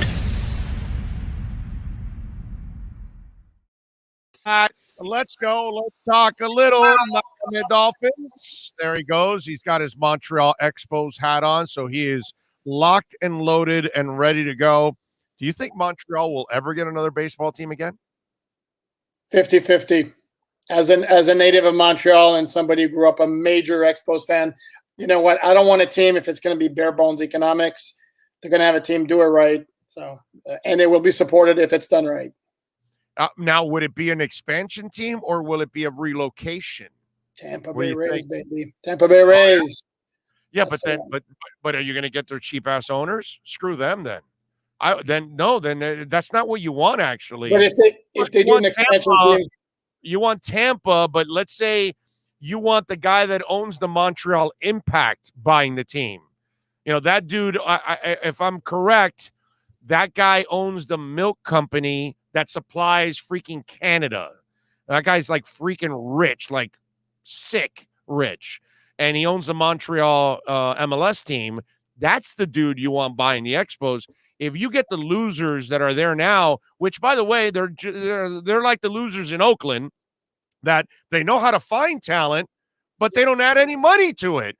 And so that's why neither one of these two idiots end up winning the damn title, because they don't. If they would just spend a little money, Oakland and Tampa would be winning all the titles. Just a little money. Last I checked, though, Tampa went to the World Series last year, so they're doing something right. That's my point. That's my point. Can you imagine if they that's what Theo Epstein did in Chicago and in Boston. He goes, hey, that Moneyball stuff, it's pretty good, but we're going to add money actually to the Moneyball, and then it'll work out. But if you're going to go, cheap balls, it doesn't work out. And you know what?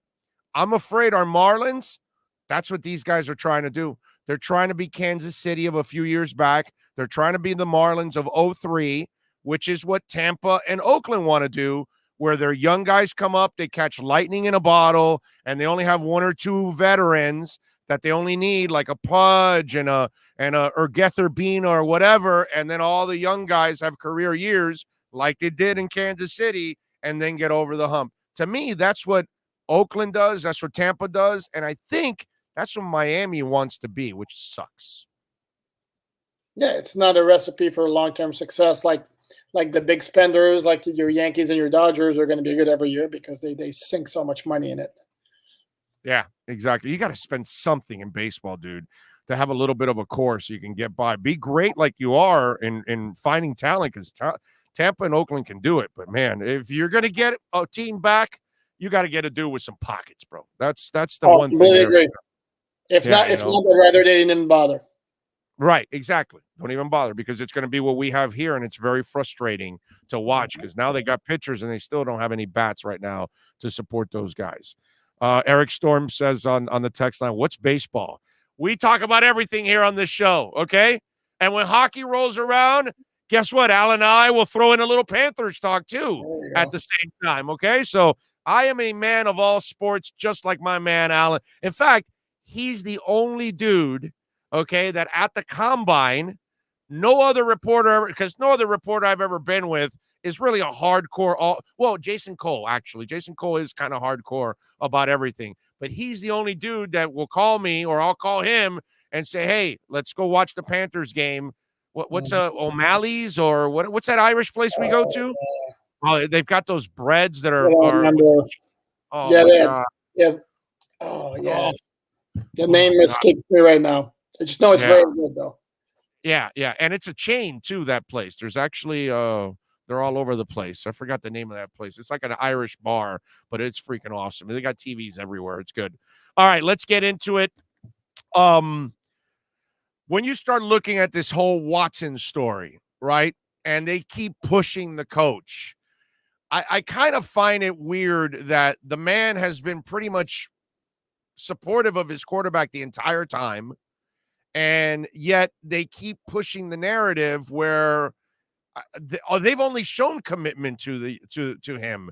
Look, I believe they inquired about Watson before. I don't believe they've been talking about Watson the last couple of weeks, because I don't think any team's been talking about Watson the last couple of weeks. I don't believe that, because everybody knows the legal issues he has, they're going to last a long time at this point. And that's kind of what's come out now, that Houston, they don't have no plans on trading him right now, which makes a lot of sense. You can't get the real value until you get through all of this.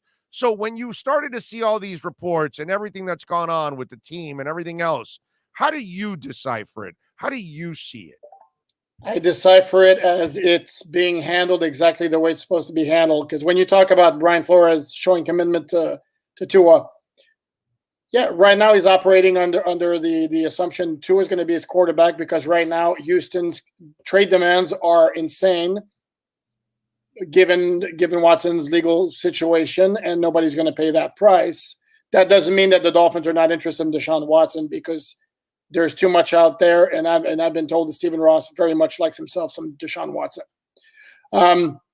So having said that, they're not going to give Houston everything Houston wants to make that trade. So in the meantime, Tua is the quarterback. So the Dolphins are going to operate as if Tua is going to be their quarterback, and they're going to do everything in their power to enhance the chances that he maximizes his potential. And every time you're going to ask Brian Flores about Tua, what is he going to say other than Tua is my quarterback? Right.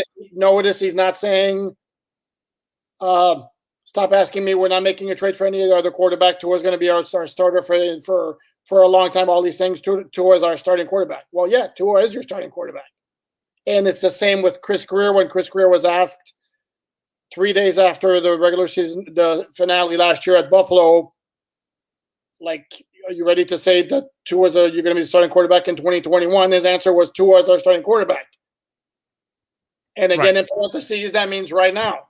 So there's nothing else for Brian Flores to say at this point, other than obviously he needs to publicly back his quarterback. Otherwise, anything else is ridiculous. What's he going to say? Well, right now we have Tua, and if we wind up making a trade, then we'll have a different quarterback. But right now it's Tua, so we'll go with Tua. Obviously, he's not going to do that. No. Obviously, it's going to be. And Alan, he's also not going to tell you, as the media, not just you, the media, we're unequivocally, we're not trading for anybody, not just Watson, but any other player. Because I was talking with Joe about this, and he didn't really go for it, and neither did Omar.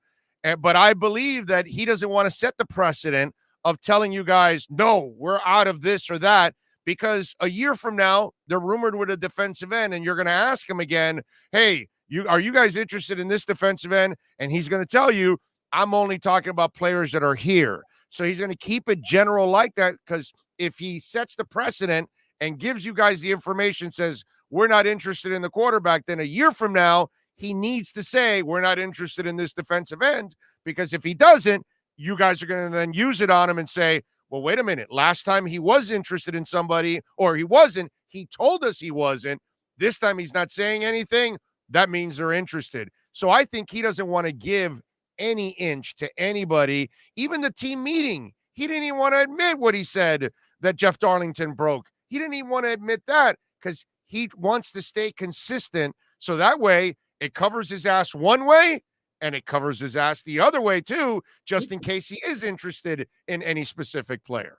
Okay, two very important points here is number one, there are ways of getting the message across without publicly saying anything. I.e., leak it to a writer. Yeah, but then you expect to leak it for example, or two. Oh, for example, somebody told Jeff Darlington about that team meeting where Flores. For sure. Okay, and I think you pretty well know it. We pretty much know that Brian Flores operates a very, very tight ship over there. Yes. And I'm going to suggest Flores knew about this. Yes, I agree with you. So yes. if he wants a message out, there's a way to get the message out without necessarily saying publicly on the record, we're not interested in Deshaun Watson. That's number one. Number two, you can completely ignore the question about interest in another player and just flat out say, Tua is going to be our starting quarterback for 2021. Stop asking me. Well, he kind of said that, didn't he? No, he said he's our starter. He said he's our starter. And then the follow-up question was, is he going to be your week one starter? Well, he already said he's our starting quarterback. So we know what he has said publicly, what's on the record now is Tua is our starting quarterback. But I get all of that. I mean, that's kind of obvious right now. Of course, because there's no way you're getting Deshaun Watson for week one, dude. I don't even believe. You know what I truly believe? The NFL will not allow a trade anyways at this point in time. Do you know what a bad look the NFL would have if that guy is found guilty after the trade? So then all of a sudden everybody's going to be talking about how, well, wait a minute. The NFL allows sexual predators to be traded. Do you know the kind of look that would be for the NFL? This is why I think this entire story is asinine, because I don't think a trade could ever happen right now. One, it would be stupid on Houston's part.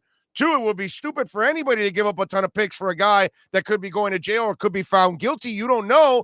And three, if the league actually allows this to happen and he is found guilty, oh my God, do you know the kind of clown show you're going to be looked at as a league, that you're just, hey, yeah, we're dealing sexual predators now.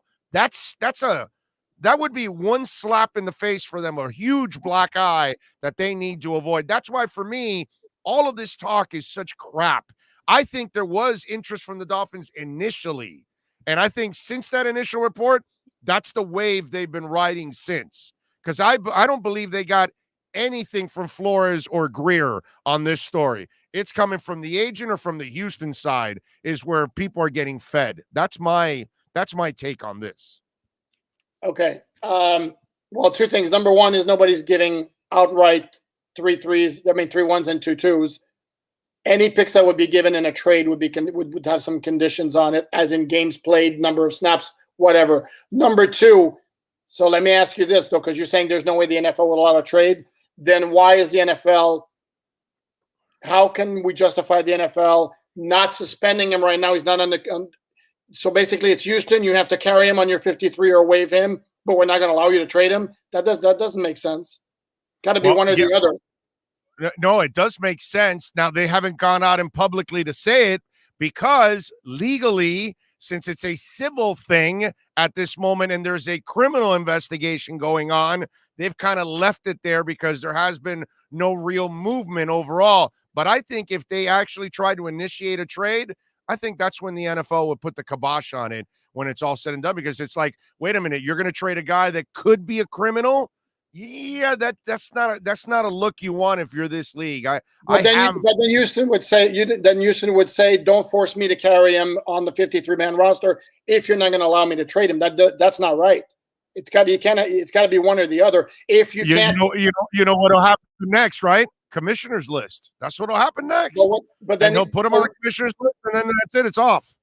But right now, why isn't he on the commissioner's list now if you're not going to allow a trade? That's what, to me, that's why I don't buy your premise. And going back to your idea of that there's no interest anymore, if you don't want to believe what I just told you about what I've been told, that Stephen Ross very much is interested in Deshaun Watson.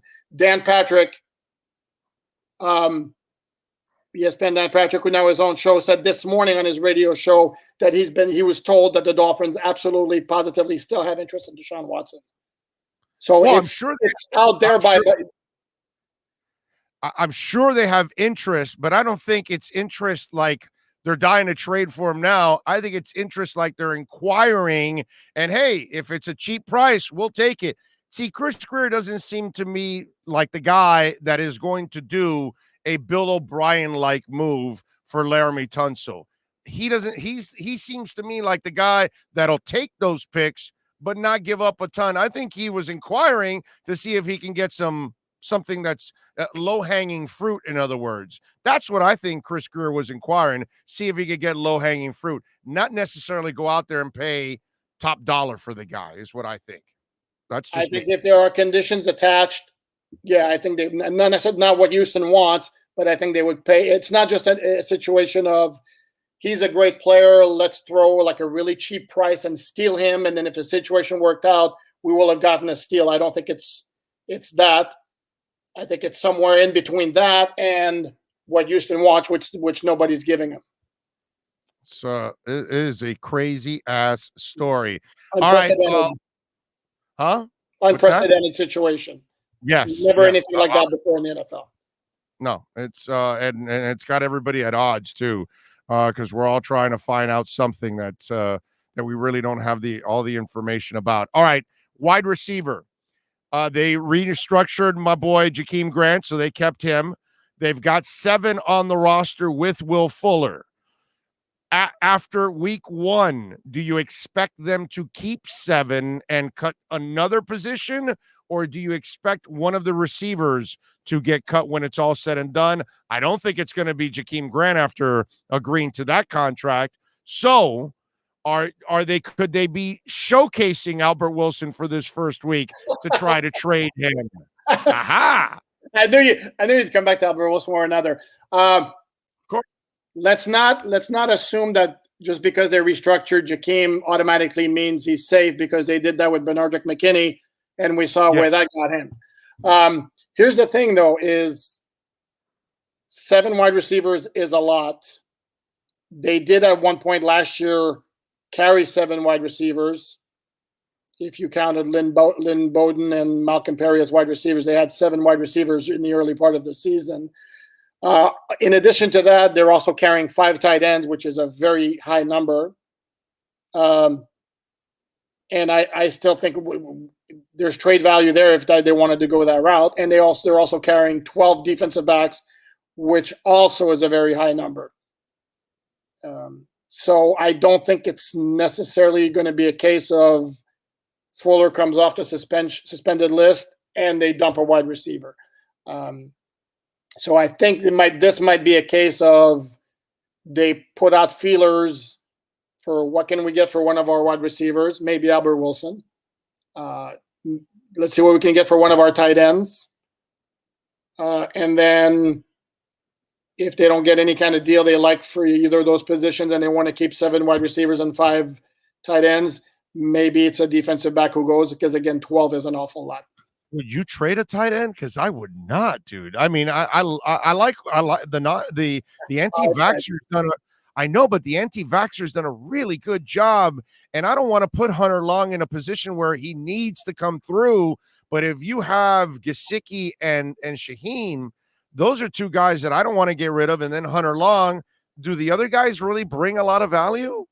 I mean, the other guy's a blocker too. You know what I mean? Blocker, So special teams player. huh?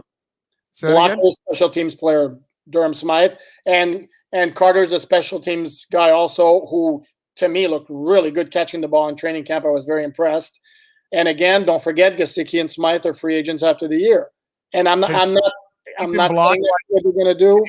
Smythe? Can he block like Smythe? Seathan? Oh. Carter. Yeah, no, he's a blocking specialist. Okay. All right. That was the book on him. Blocking specialist, special teams guy.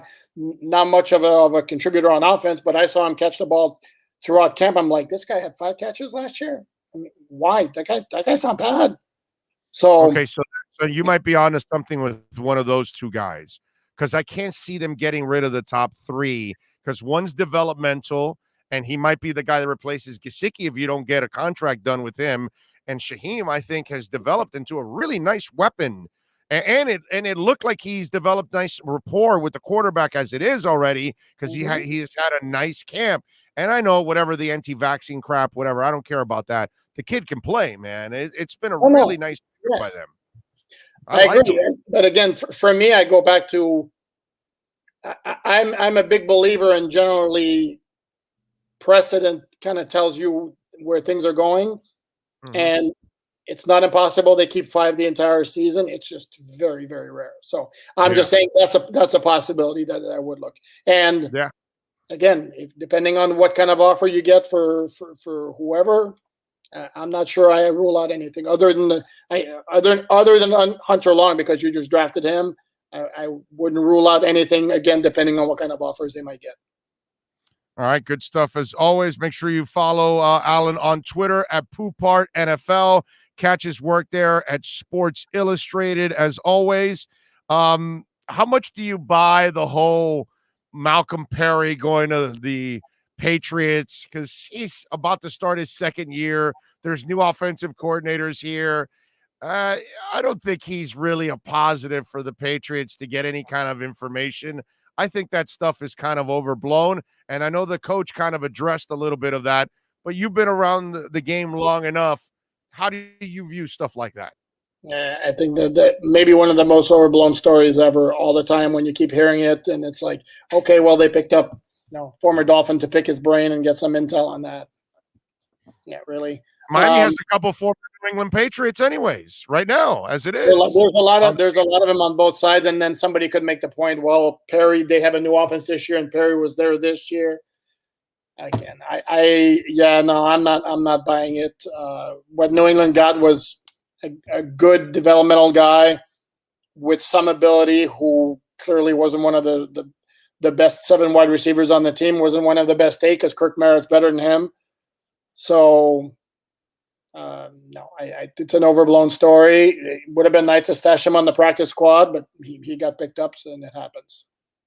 All right, so what goes through your mind now with Mac Jones starting against the Miami Dolphins? I with Miami secondary, I like this, actually. I think that this plays into their hands, and I would imagine they're going to have to deal with a lot of running early on with Belichick. So how do you view all of this? Yeah, I think for the second meeting in the season finale in Miami, might be more problematic because of how advanced Jones might be by then for an opener. And I think we saw what Brian Flores was able to do to Justin Herbert when the Chargers were down here, and you saw guys dancing at the line of scrimmage before the snap, caused them all kinds of problems. And the thing is, by getting rid of Newton, if you remember the opener last year, Newton killed the Dolphins with his running. And that's something that really, really, really hurt the Dolphins. So not having to deal with that, I think that's going to kind of help the Dolphins. Having said that, though, the New England offense to me is not as dependent on the quarterback as a lot of other teams may be. You look at that offense, what are you looking at? You're going to look really, really good tight ends, and their offensive line is going to be one of the best in the NFL. So I think it's still going to be a challenge. I don't know that you're going to see Jones checking it down the field, but the fact that you don't have to deal with Newton's running, I think that's a little bit of a help for the Dolphins. I saw like Twitter memes like, Mac Jones' favorite receiver in week 1, and you see the picture of Xavier Howard holding the ball. Yeah, I mean, that's really cute and all that, but I think chances are that Belichick might have like a fairly conservative game plan that week. A lot of throws to the tight ends, a lot of running with those running backs. So I wouldn't expect it to be necessarily so easy as to be, okay, he's going to throw 5 picks and the Dolphins are going to win 20-0, So guys like Rowe and Holland are going to be very busy is what you think in week 1. Oh, yeah, big time. I mean, and Rowe last year was really, really good covering tight ends. And in this case, here's the question. Pick your poison, because both Henry and Jonnu Smith are both really good tight ends. So yeah, but one will last the game, the other won't. So that's all right. Don't worry about it. Hunter Henry is going to break down because that's what he does for a living. He breaks down. Jonnu Smith is the one that I fear because that kid's a pain in the ass. That kid's got some speed. He gets open. He's really that was a really good pickup. I was laughing at the Hunter Henry one because he is so injury prone that I just don't think he'll even play the whole season when it's all said and done. But Jonnu Smith can be a pain in the ass. That's one guy I do fear. FIU product. And the other thing too is Eric Rowe completely shut down Hunter Henry last year, and that was part of the whole thing. Though, the Dolphins completely they abused that Charger offense bad that game. So. Yeah. The other thing that I wanted to ask you is no Stephon Gilmore. So this opens it up for Tua, I think. It makes it slightly easier for him that he doesn't have to deal with an all-pro corner. Going up against that defense, what do you expect them to do to try to disrupt what Tua wants to try to accomplish? Oh, I think they're going to do to Tua what Flores is going to do to Mac Jones, to try a whole lot of confusion. If you recall when the Dolphins beat New England down here, it wasn't the passing game that did it. The running game went nuts. They rushed for 250 yards. And then Tua was very effective, had 2 rushing touchdowns. That was the game Savon Ahmed rushed for over 100 yards. And that was part of a big problem in New England throughout the year, was stopping the run, which is something they sought to address in the offseason. To what degree? And part of the way they wanted to address it is they picked up Devon Gottschall, our former Dolphin defensive tackle, who by all accounts has done some good work for them this summer.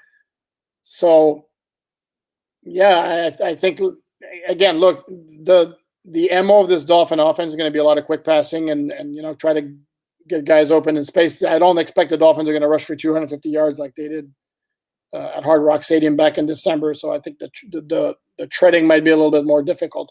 I think based with the 2 coaches, I think you could expect probably a very low-scoring game that day. Well, let's hope so. What's the deal with the practice squad? Where are we at right now? Where does it stand? Have they claimed anybody since earlier this morning? Because I haven't seen anything yet. No, I haven't seen anything yet either. And the practice squad there have been no announcement yet, but based on the guys who were at practice yesterday, it was Patrick Laird, Jared Dokes, Reed Sinnett, trying to see Jabal Sheard, the veteran. He's the one name that kind of stands out, and the other guys. And if you look at the final cuts and the guys who thought might have a shot, Kirk Merritt's another one. Look at the guys who kind of had a shot at making the 53 and didn't make him. Those are the guys who are going to wind up on the practice squad.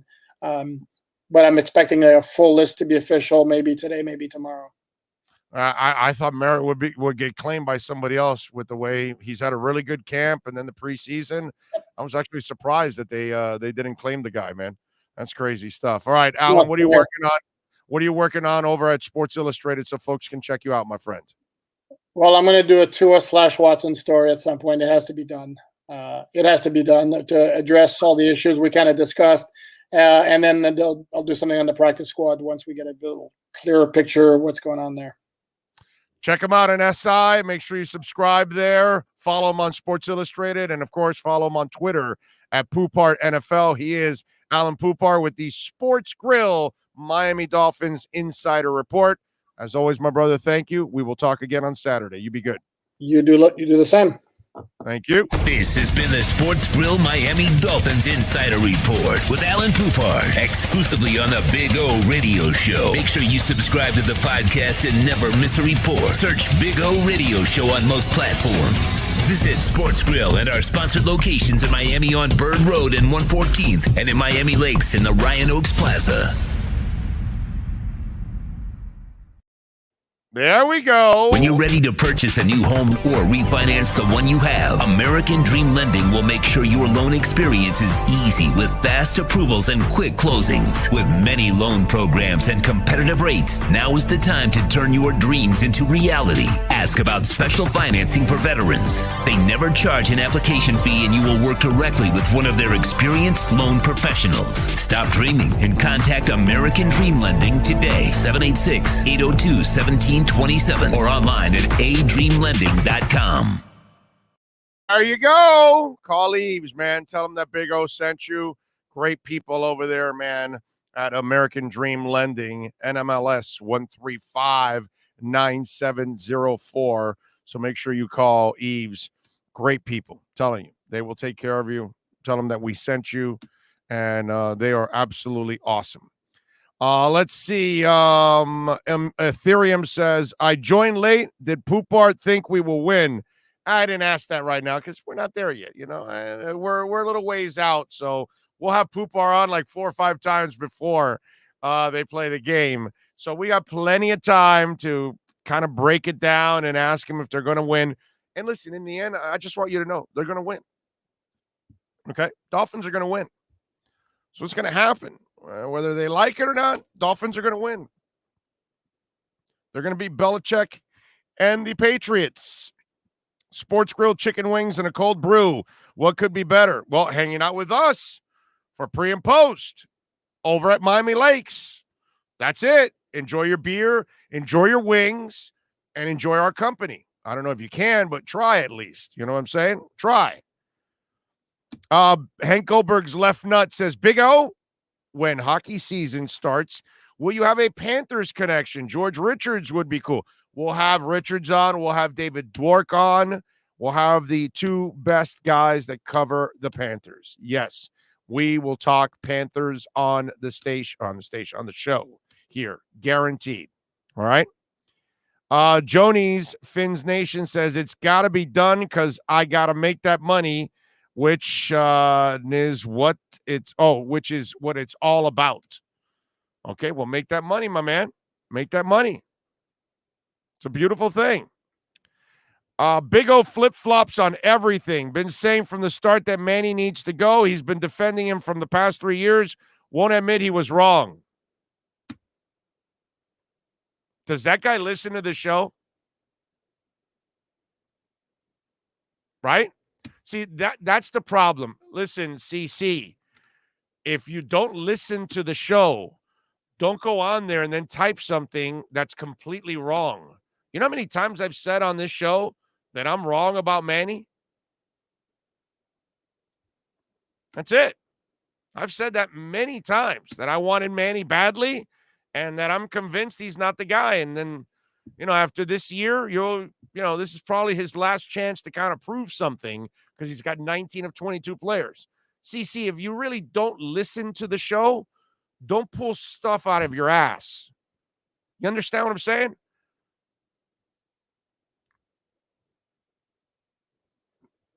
That's your one and only warning you get. Next time, make sure you know the facts. Because if you do it again, you'll never be able to post again on the chat board. That's a fair warning for your sorry ass. Okay? If you're going to be lazy, don't bother on this show, brother. Don't bother. Please. Get lost. I don't need lazy, ignorant ass people commenting on stuff that they don't know what the hell they're talking about. All right? That's your first and final warning. Make sure that if you're going to say something that I talk about, you know what I'm talking about. Okay? Because I am not on the Manny bandwagon. Anybody that listens to the show every day, I actually say that he sounds like the Peanuts teacher now. But again, you don't listen. So if you don't listen, don't pull it out of your ass, dude, because you know nothing. Okay? Yeah, I know the facts. Everyone knows that listens knows I was right. Yeah, well, there you go. Now you know you're right. Go ahead. Go be right somewhere else, bro. Let's see. What else do we have here? Mac Jones is going to be like a deer in headlights 27-10. That would be nice. That would be nice. If wins, drinks are on Big O at Sports Grill on Sunday.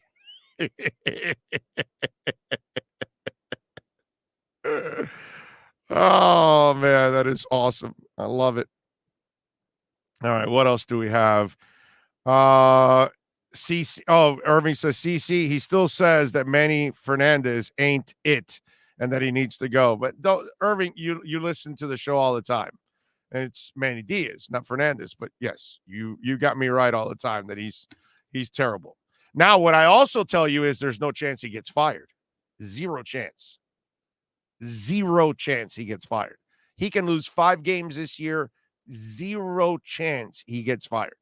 There is no way Blake James fires the guy he hired and had to trade for him in a way because he had to send $4 million to Temple for him. So, because it's his ass on the line too.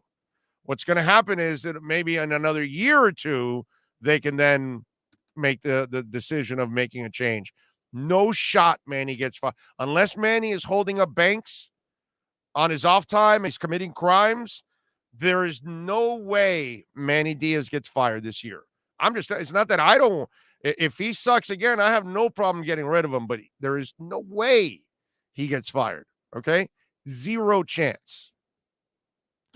Joe Hamilton says, I think Manny is a horrible coach, but we are stuck with him because the administration doesn't care about football and because they're not going to take the money hit. That's simple. That's the thing. Uro now says the beat reporters, 1, out of touch on how PR sensitive the NFL is. 2, as Poupar says, he's writing about Watson because it has to be done. Watson gets clicks, practice squad does not. Yeah, that's true. That's true. Lazy Lightsaber says, Big O, what is the love affair with Watson? We haven't even given Tua a full I don't understand it.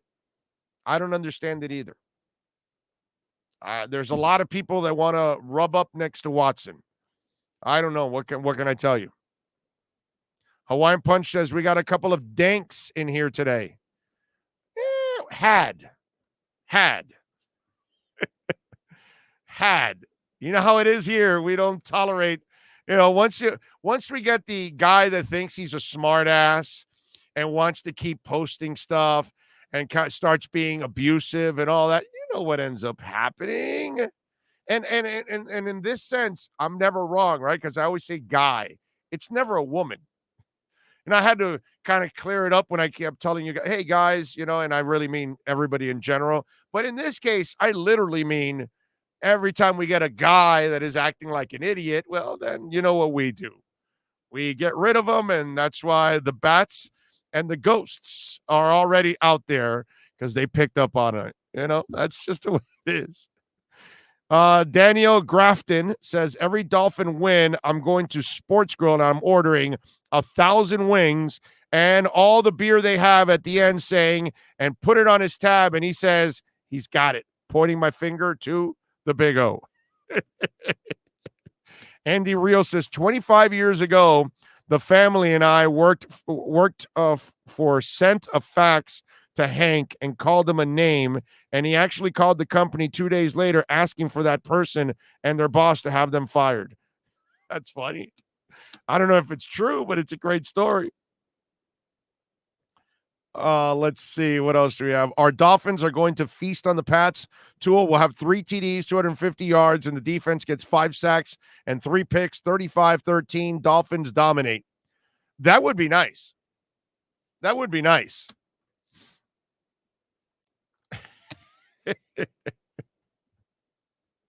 And by the way, somebody was trying to impersonate a drunk. That person wasn't. Come on, that wasn't the actual drunk. Karen S. says, lots of people want to rub up against Watson, LOL. Ironically, Watson wants to rub up against people, Big O. That was the pun was intended. Karen, okay. That was the pun. Yes.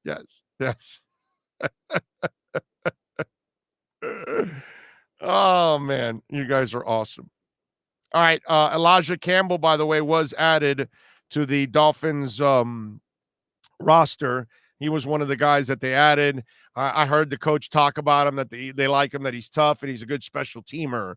So that's why when we talk about some of the backup positions, why do you think all the time I tell you, okay, is he a two-way player? Okay, yeah, you want to keep that 8th or 9th lineman. Can he help out in other areas? Hey, you want to keep that 9th defensive back, 8th defensive back, whatever. Can they help you out in special teams? The running backs, that last running back, does he help you out on special teams? The last couple of wide receivers, what do they do for you on special teams? All of these kind of positions on the back end of those rosters, the linebacker. Well, although since Larry Izzo and Brendan Ayabandejo, I got to tell you something. I have gone away from being the fan of the linebacker that only plays special teams. Defensive back and wide receiver, I can take the guy that's a great gunner and all that and a decent receiver, but linebacker, I learned my lesson with Ayabandejo and Izzo that they were fantastic special teamers. But, man, they made me sick to my stomach when they had to play linebacker because they were so bad. And the teams right away knew, run at them, run at them, run at them, run at them. You're going to step over Larry Izzo's chest and run for 5 extra yards after he's on his ass on the ground. And I love Larry. Terrific. He's a Hall of Fame-like special teams player. Not that he's going to Hall of Fame, but you know what I'm saying. He's a flat-out badass on special teams. But, man, I like all the linebackers to definitely be linebackers also. Because their position, man, if they can't play that position, it is you badly get exposed. It is like straight up trash. So I'm not a fan of those linebackers like I've seen in the past that are straight up special teamers. I don't want anybody taking up that position. I want my linebackers to be able to rush the passer and stop the run and be physical and be really good and cover and all that kind of stuff that you got to do. Lenny Pena says, Tua has shown more promising signs than any other Dolphin QB in a very long time. Can't wait to see what he'll do with all of these weapons. Tua to Waddle, baby. I agree. Tremolio in the house. And Craig says, Baker has become such a stud. He has turned into a really good player, Jerome Baker. And he had a really good season last year. Alex says, in your opinion, who is the worst Dolphins linebacker you have ever seen? Wow. Jay Brophy is one of them. For sure, Jay Brophy.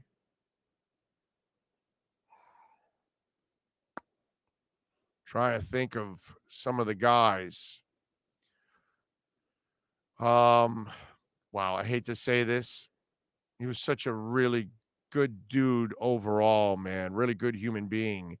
Aubrey Beavers was a guy that, wow, like he was on the all-runway team. Like he looked phenomenal and did not play well. He had that one interception that it was like he caught it right before he dove and he caught it like a foot off the ground or something. It was a hell of a play on his part because Aubrey Beavers was one of those guys that was, you looked at him and you're like, damn, dude, this guy's got he's got the body that you just wish you could like, okay, let me detach my head. I'm going to put it on his body. I'm going to go to the beach.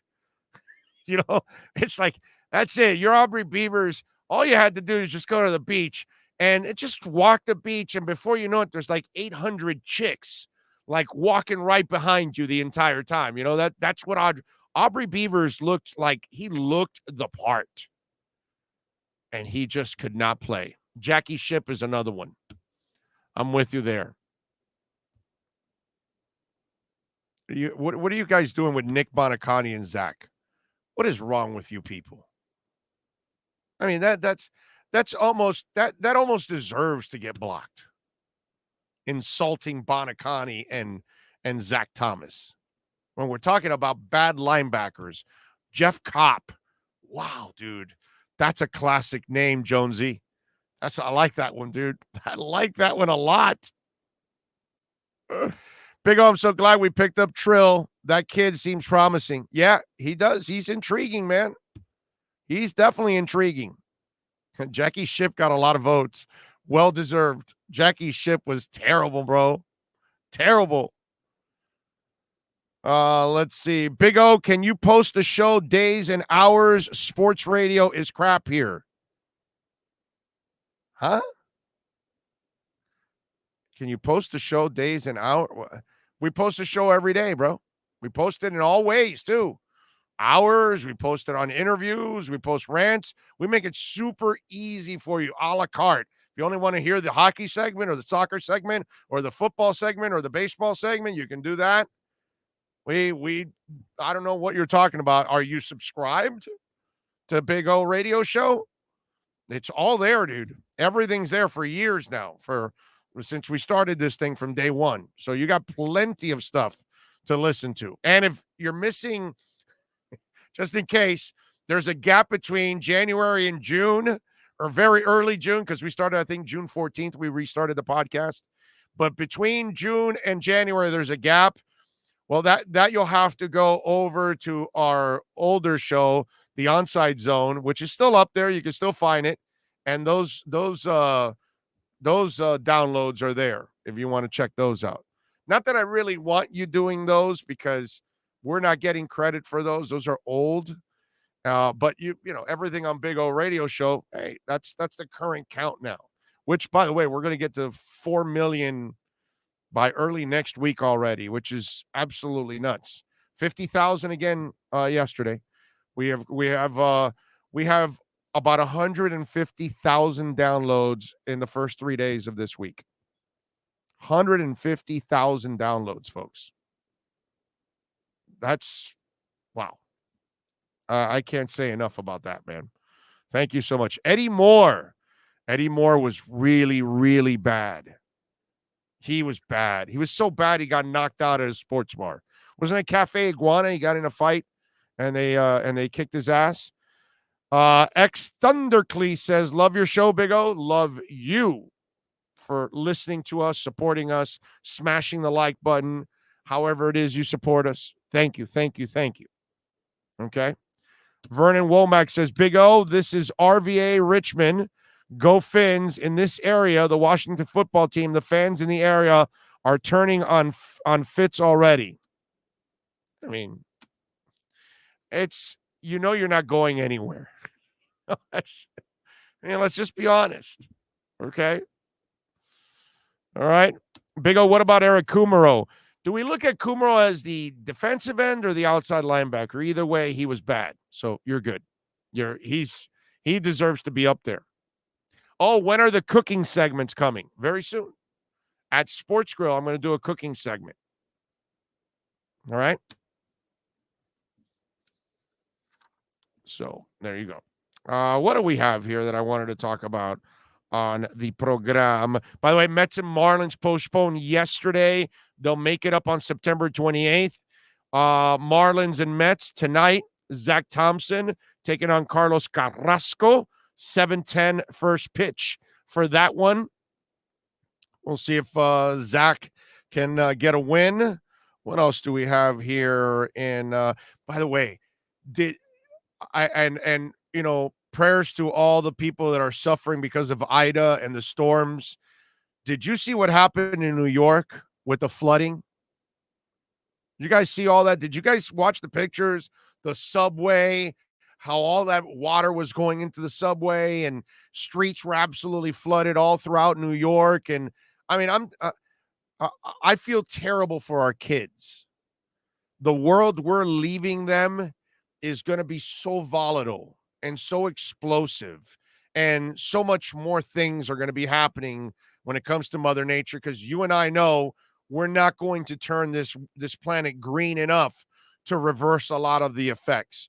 We talk a good game about it, but we don't have enough people committed to it. So it's not going to happen. And we keep ruining this place for our kids and their kids. That's the part we're kind of like, we just don't care. But just to go back and I don't know if you guys saw this, but there was a guy that was actually he was smoking a bong. He was on a raft floating in the rain in an alley in between buildings in New York. Okay? Let me enlarge the picture for you. Look at this dude. This dude got a raft. You hear the thunder. Rain's falling. That's one building on one side, another building. This is just an alley that's flooded. And he's on a raft, lying back, holding a bong or a hookah, right? That's a hookah. Not a bong, a hookah. And he's just smoking a hookah in the rain.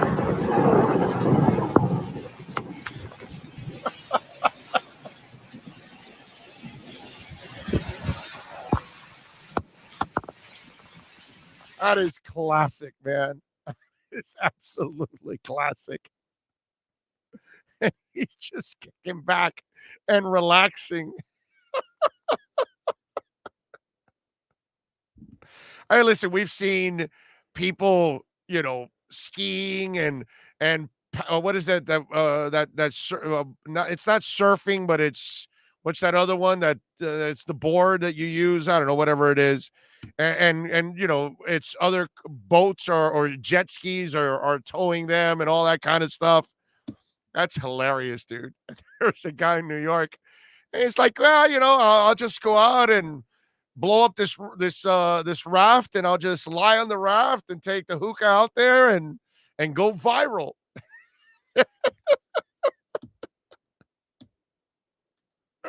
Boogie board. That's it. The boogie boards. One guy says, must be a Mets fan. Paddleboard. Yeah, there you go. You're right, Big O. I used to say grandkids. It's now kids because it's going nuts. Global warming. Yeah, no. I'm my daughter. We're leaving an absolutely shitty world for my daughter. And she's just 21. But her next 40 years, it's just going to get worse and worse and worse, man. Floods everywhere, flash floods everywhere now. Now it's commonplace for flash floods. This is why, not to get political on you guys, but this is why I'm all for what Trump started and Biden finished out. Get the hell out of there. You spent $2.2 trillion there for what, dude? For what? Anybody attacks us, go take care of business. Light them up like a freaking firecracker and leave. That's it. We don't need to plant our asses there and lose thousands of Americans and lose $2.2 trillion. Meanwhile, our sewage doesn't work. Our cities are getting flooded. People are, they're having trouble holding on to anything out there at times right now. Inflation is coming. We got people that are out of work. We got people that are starving all over the place. Our bridges and roads are falling apart, and we're giving away $2.2 trillion doing what? Okay, I'm not a Trump guy, but if there's one thing I did like about Trump, that he wanted to put America first. And I'm kind of tired of being the police of everybody around the world, bro. Costs a lot of money to do that. And meanwhile, our country's falling apart. We got a mayor in Portland that allows idiots to just go out on the streets and riot and tear it up. Those are that's costing us more money because we have an idiot like that running it. The other idiot in Seattle allows an autonomous zone. You know what I mean? Like, what kind of moronic thing is that to do? These are all the things. We need to correct our issues here, bro. Here in America. Man, that's one thing, bro. I want America first. I feel sorry for other people around the world, and I know that they have their issues and all of that, but dude, who helps us?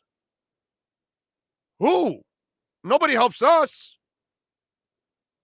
$2.2 trillion. That could have done a lot of help in our country. A lot. So bring the $2.2 trillion here. Okay? Kind of tired of cleaning up everybody else's stinking mess, dude. You guys can't get along? That's your damn problem, bro. You guys go settle it.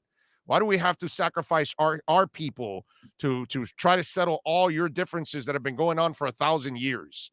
Get the hell out of here, like we're ever going to solve any of those issues. Look, the second you walk out, they take over and they become what they are. That's it, man. That's just the way it is. It's not our problem anymore, man. We got to stop with that. What we have to do is send the signal, don't F with us. You F with us, we're going to take your ass out. We're not going to park ourselves anymore in your country. No, we'll just take your ass out.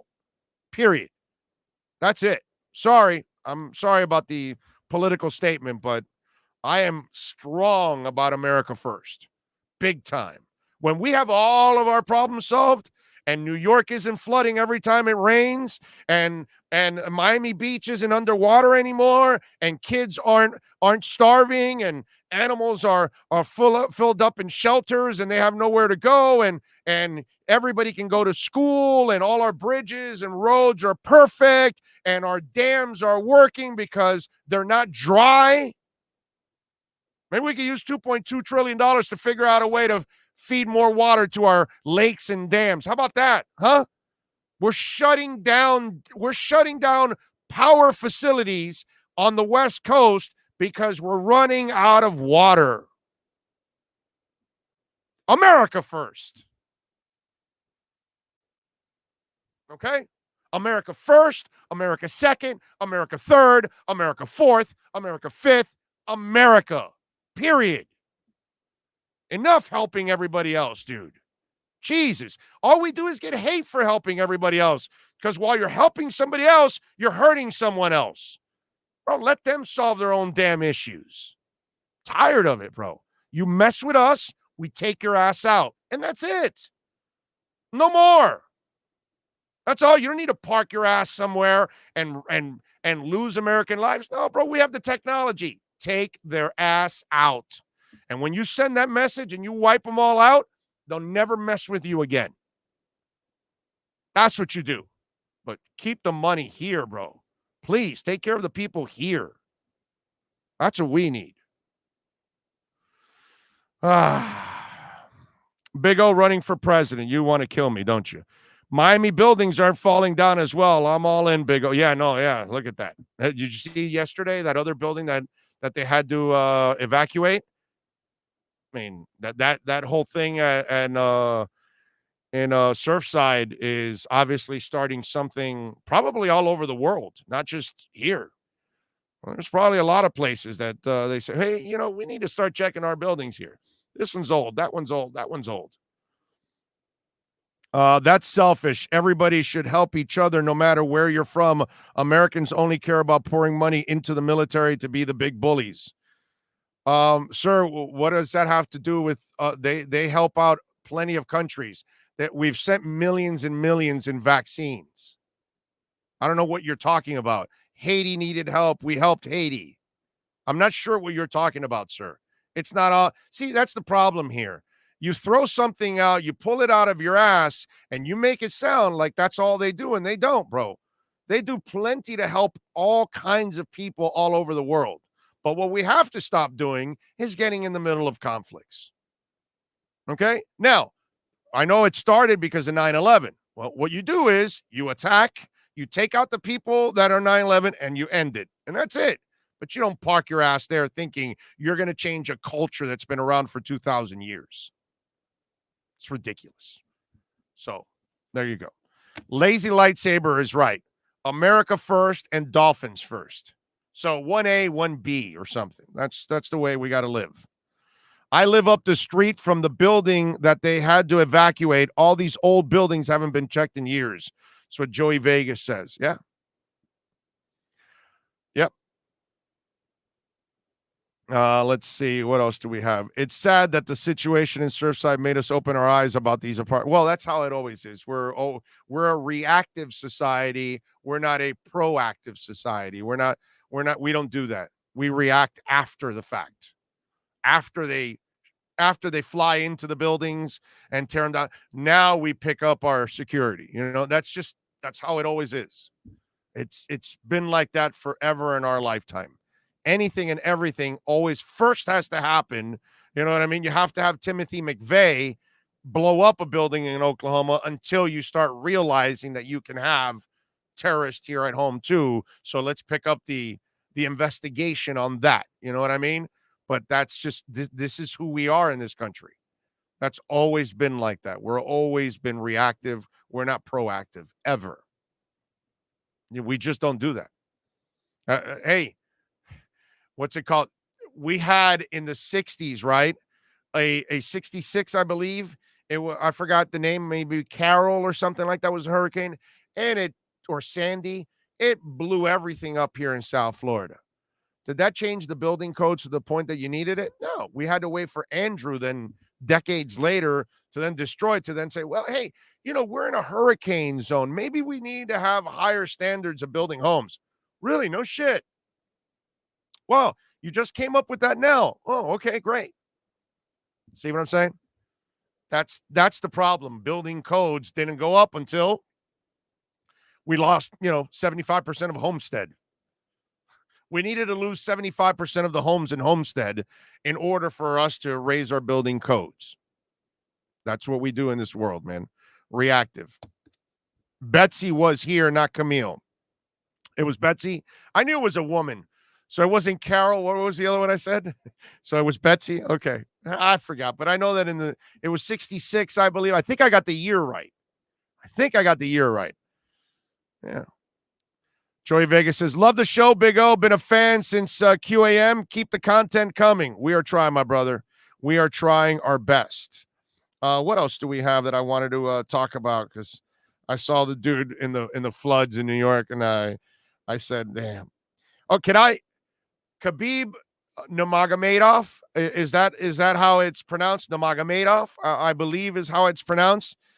Can I disagree with Khabib? Now, I know that he, I don't want to, get in his face and disagree because he would probably kick my ass. Actually, a guy like him probably wouldn't. He's probably a really classy guy. Believe it or not, I think he would be a classy guy. But no, I mean, all kidding aside. So Khabib came out, and I got to disagree with him because I don't think it's very cool what he did. He actually trashed ring women. He said ring girls are absolutely useless. So Brittany Palmer and Ariana Celeste, they saw what Nurmagomedov said, that, he said UF ring girls are useless.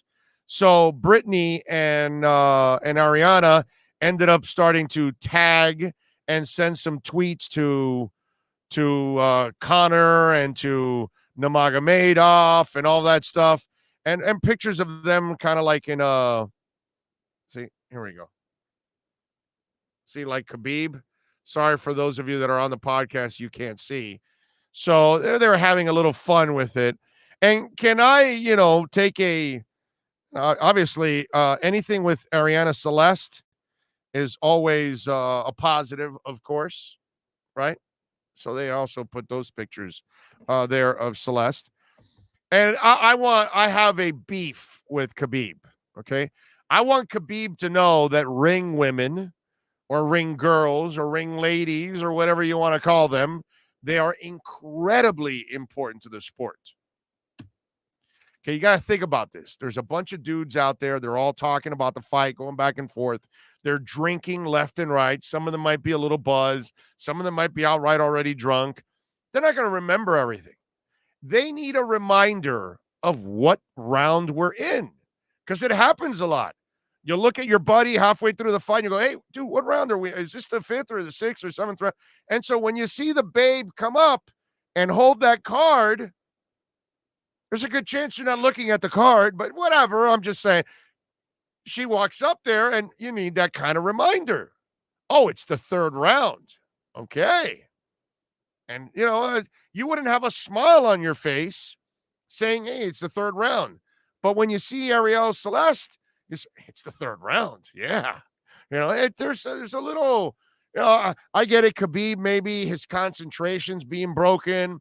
They're talking to him, and then this fine piece of ass walks by him, and it maybe throws him off a little bit. I don't know. Doesn't fight that way, but I'm just saying. Khabib, I have a beef with you, bro. I have a beef with you. Ring women are very useful. They're there to entertain. They're there to remind us where we're at right now. We're in the 7th round. We're in the 8th round. So take it easy, Khabib. You retired from the sport, and now you want to start taking away one of the few things that's actually good and consistent about boxing? Because or fighting, but sometimes the referees suck. Sometimes the match sucks. But, the ring girls are pretty consistent.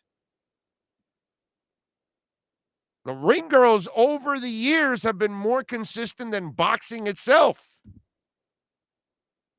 In fact, I would say I don't want Jimmy Lennon coming out and giving me the totals of the judges. In fact, I would rather you bring out the ring ladies, right? And as Jimmy Lennon is announcing it, the ladies are holding up the numbers. Judge whatever, Judge A scores about 77 to 75. One babe holds up 77. One babe holds up 75. Why don't we make the ring girls also part of the final count there? That's something they should do. Jake Paul, since you're always fighting all these MMA dudes, on your next boxing match, please include the ring girls at the end. That would be awesome. You know what? And you don't even have to, it doesn't even have to be a card. You know what they should do with the ring girls? Those soccer boards, they create one where you can just, type in the number. That way, as you're saying it, okay, I got to type in 117. I got to type in 92. Boom. That's it. You don't even have to, I'm saving them money. They don't even have to print out those big ass cards and last moment have a big marker and all that. No. You get the soccer boards. That's it. It's over. So, Khabib, I even came up with a way that we can increase the exposure of the ring girls. And trust me, every match will be better because of it. Not for you, but then again, you quit already, dude. You're retired. So, now maybe Khabib is married to a hard ass. You know that wife or that girlfriend that doesn't let you comment on anything that you see? Or if you happen to, glance or whatever, she gets all crazy.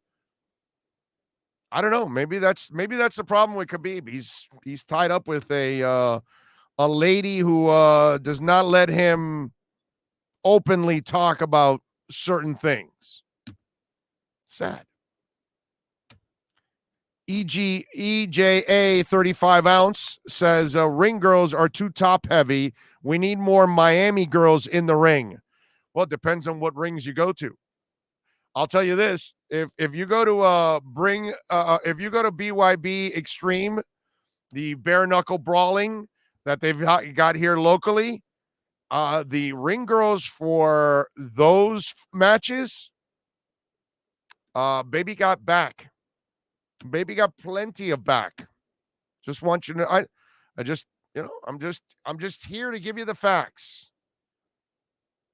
I saw plenty of baby got back in those fights. So the bare knuckle brawling, I'm telling you guys, you may want to go experience it. That's actually a fun night to go see the bare knuckle brawling, because those are some tough dudes and some tough women that walk into into the Trigon. What else do we have here? Let's see. The bad thing, Big O, is our info on most of these terror attacks, but we criticize, argue, and then boom, blank happens, and we start acting like we are sorry. Yeah, it is. What are you gonna do? What are you gonna do? Climate change is always occurring, but blaming mankind is scientifically unproven. Scientific method. Learn it or keep your religion or scientism to yourselves. So Mob Rules obviously is a guy that, is a scientist also. And, the earth isn't warming and our ozone layer isn't getting all beat up. And, icebergs aren't peeling off from the Antarctic. that are the size of Germany.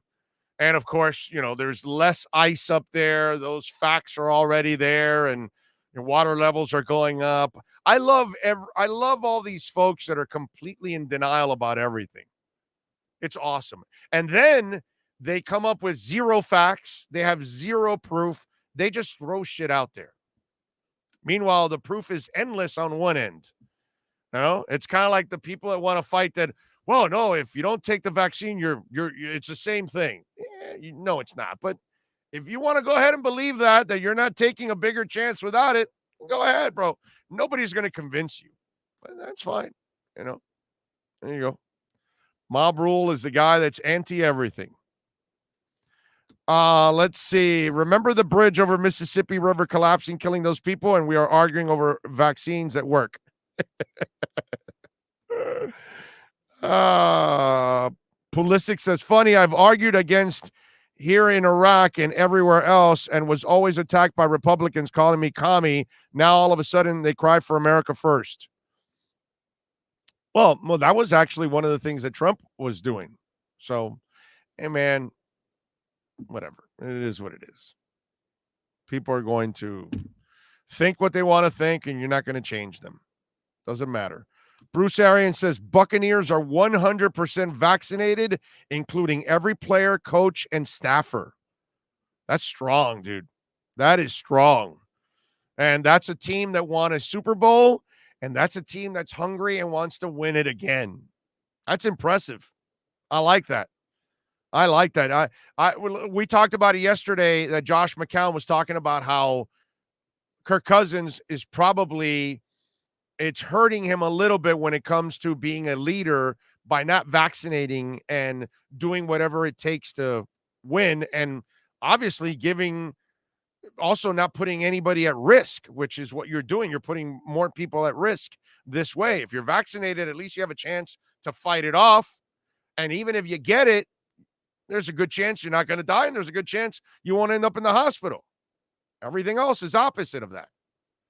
And for Bruce, I think and if the Buccaneers are 100%, how much will then that motivate others to get to that point so you have as good a chance as anybody else to try to get there healthy, which is what we want. Because think about this, ladies and gentlemen, we're Dolphin fans. Can you imagine if you're missing 5 or 7 key players in week 15, 16, and there's a playoff spot on the line, and that one game could just end up ruining your season? And it can happen. And now you can catch it with or without the vaccine. We know that. But at least with the vaccine, you have a chance to fight it off a little bit, where you may not catch it. And even if you do, it won't be as bad. That's why you get a vaccine.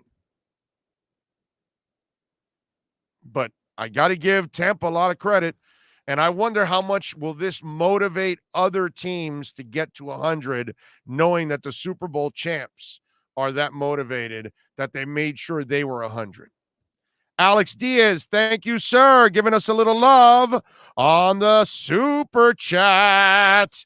Appreciate you, man. Appreciate you. Let's see. Mob Rule says, I have 2 science degrees, electric engineering and applied physics, plus I can prove it, but this is a sports show. Well, don't get your show canceled. I smell fear. Fear in what, bro? Fear in what? Mob Rule, I just went through this with the other guy. If you don't know what you're talking about, you got to stay quiet on this show. Okay? All right? I don't tolerate bullshit. All right? I don't think you know this, but in the middle of the pandemic in 2020, while I was doing this podcast, this show, I was doing 4 remotes a week. I was at Acura. I was at Caneswear. I was at VSS. And what was the 4th one that I would go to a lot? Oh, Hialeah Park.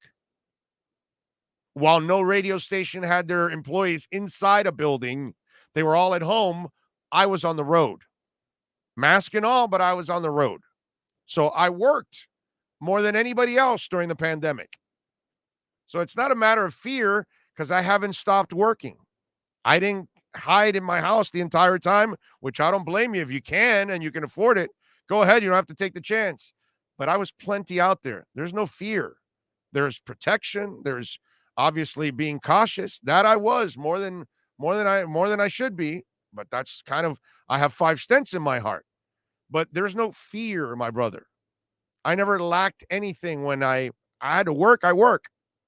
Nobody outworks me in this business. So again, if you don't know the facts, make sure you shut the hell up on this show, because you won't be around very long to comment on the show.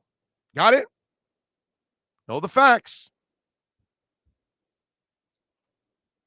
Anyway. Fear. I love that one. I love that one. If like you don't know me, then don't comment, dude. You know, like the other idiot. Oh, he's been a Manny supporter and he likes Manny and he doesn't want him fired and this and that. And it's like, have you been listening to the show? So if you haven't, you may want to shut the hell up. Just may want to shut the hell up. That's all. I do not miss those Hialeah Park interviews. Hawaiian Punch is hardcore. Christopher Moss, put him in his place, big. It's just, I love the people that open their mouths and they don't know what the F they're talking about. And then they assume something, and you know what happens, when you assume. Pat and Ashford goes, I'm a scientist, damn it. So you are a climatologist or an oceanographer?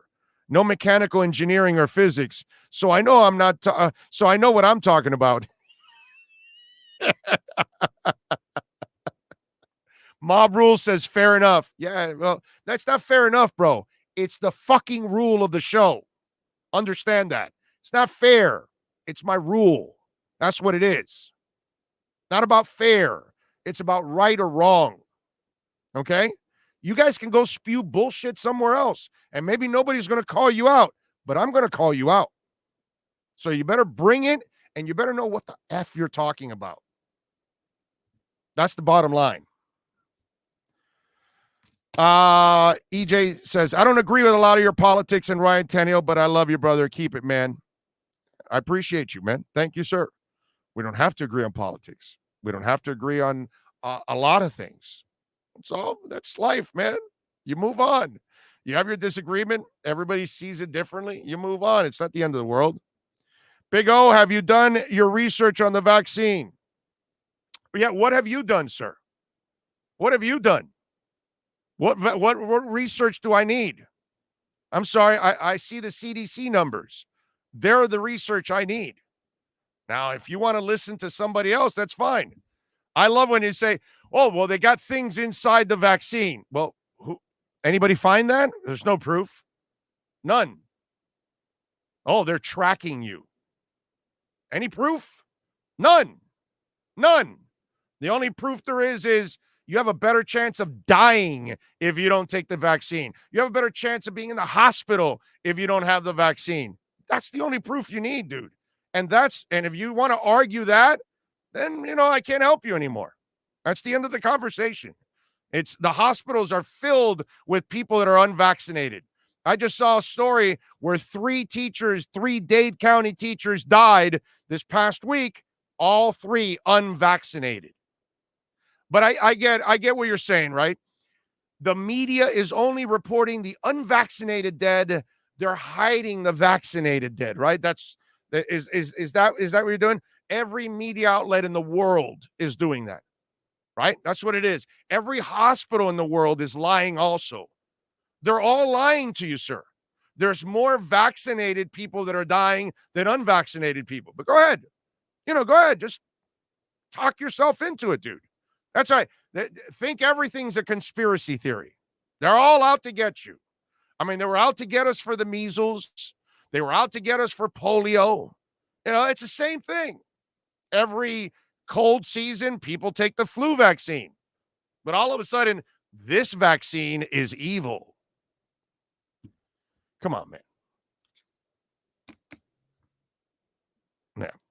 Yeah. Billy Batson, the proof is coming. Yeah. Oh, yeah, no. And Trump was going to be reinstated this past month too, right? You believe that also? Right? Where's Trump? I thought he was supposed to be in office here in August. It wasn't the My Pillow guy promising that? Well, weren't a bunch of idiots also believing that? But go ahead. What proof is coming, bro? What proof? So you have no proof, but you're expecting something to show up?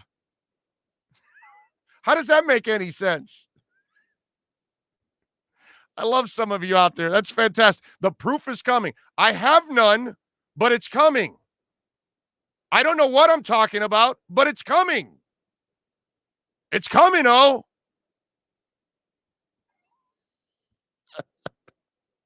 Big O, the more of them die, the less we have to talk about it. Well, no, the best part is this is the screwed up part out of all of this. You see all those dudes that were against the vaccine on radio, all these hosts, right? A bunch of them have died, right?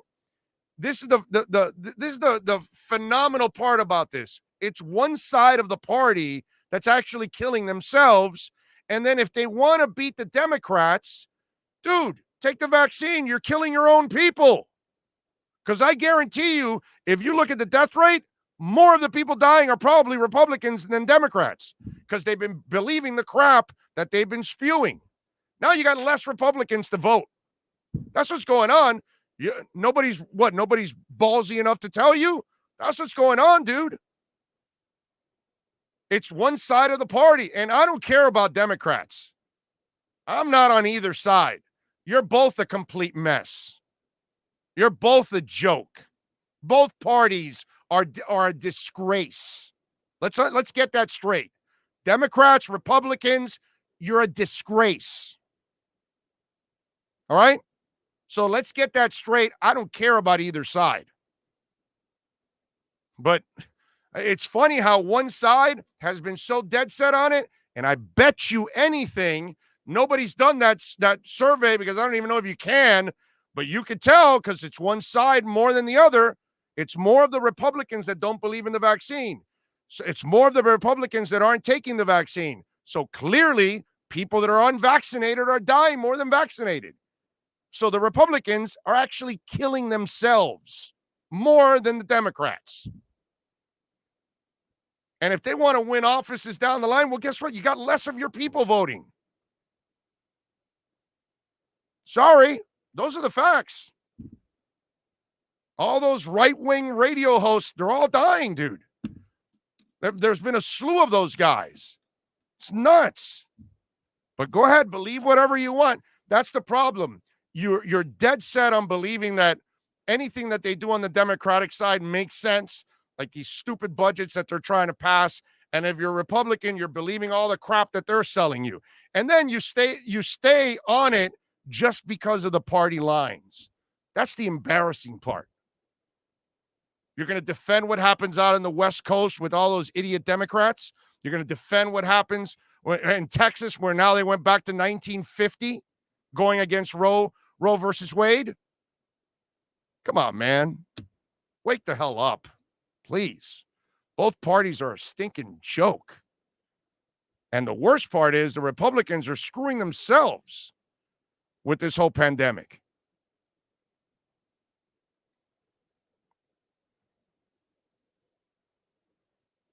Yeah. Oh, hey, Tremolio, well, you should take what Joe Rogan takes. Go see if that's really smart.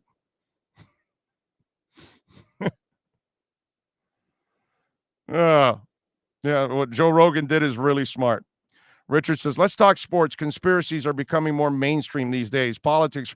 Well, okay, so you want me to talk sports, right? And then what do we talk about now the last couple of days? All we talk about is a conspiracy that doesn't exist about trading for Deshaun Watson.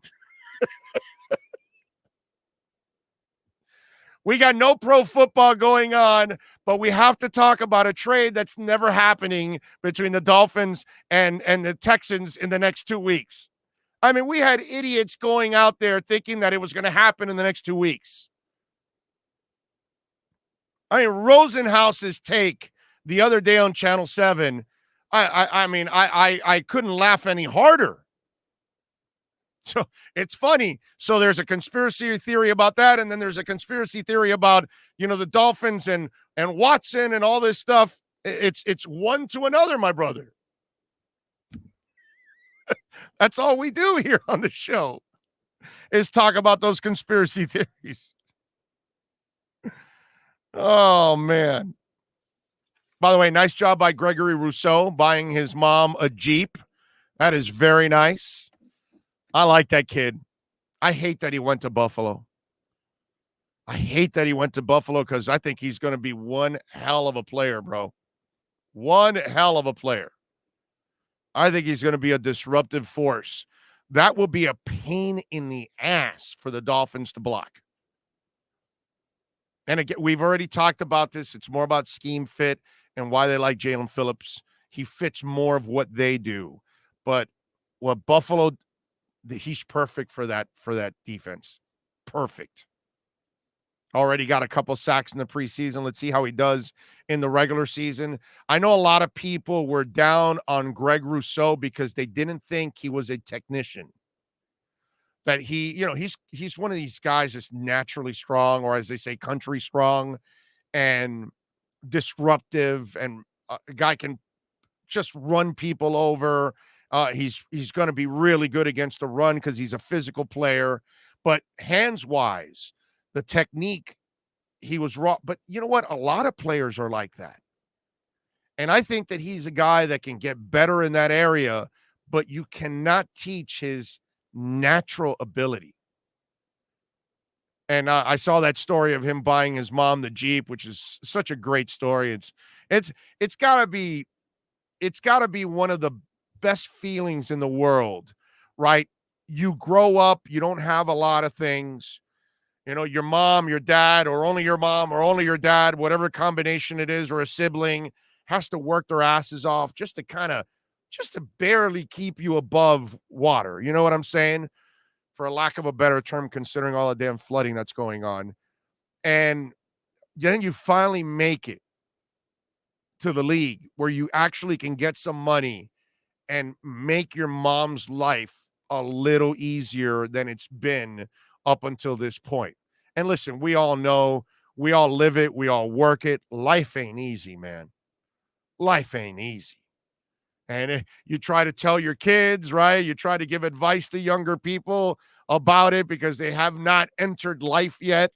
And you warn them about how tough life is going to be. And obviously some kids witness it constantly. And I'm sure he did. And that must have been so satisfying whenever you're able to buy a home for your parents or a car or something new or something to make their lives, a little better. And you can see the smile on his face.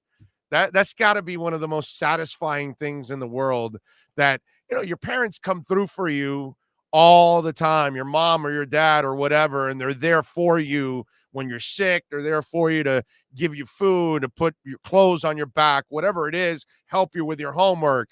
And then when the first time you get to do something for them, that has to be the ultimate feeling in the world for any kind of son or daughter. And I saw that picture of Rousseau, and you think about that right away. And it's actually a really, really cool story, man.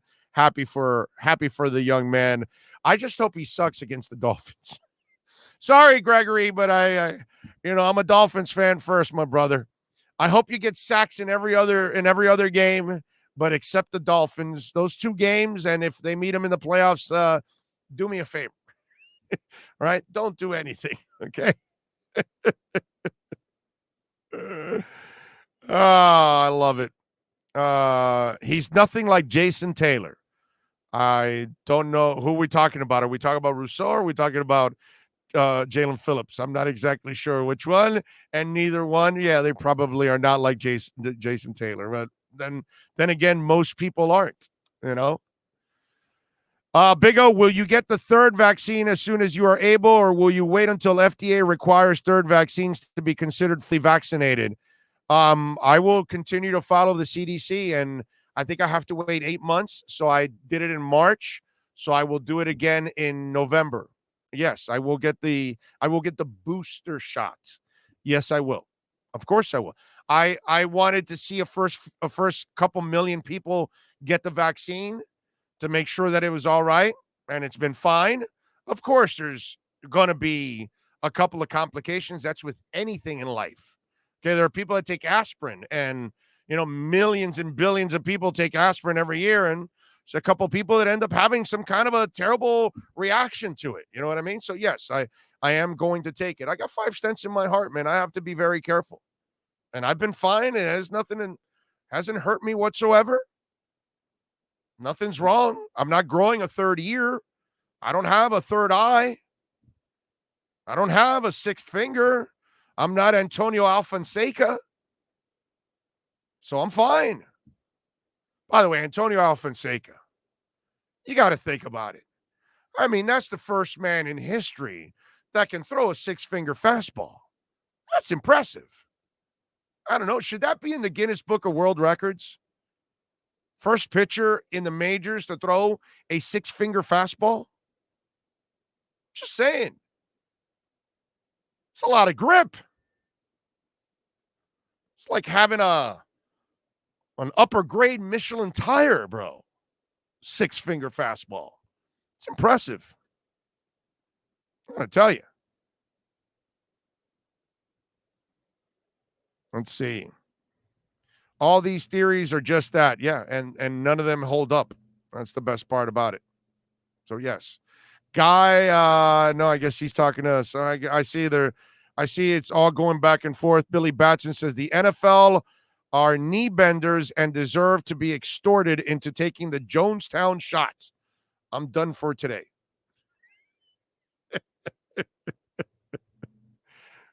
Billy, don't worry about it. Nobody's going to be missing those takes. So it's probably a better thing. Michael Young says it doesn't matter that their voting fan base is dying out because they're trying to take voting rights away from many Americans who traditionally disagree with them. I get that, but they're not going to be able to take away all those rights in the end. And they still have less people to vote. So it's still affecting them in a big time way. Let's see. What else do we have here? Ian from Brooklyn says, I'm done after that booster shot, though. I ain't no guinea pig. But hey, dude, this was polio. This is measles. It comes up. It happens in society. It took decades to eliminate polio with a vaccine. With a vaccine.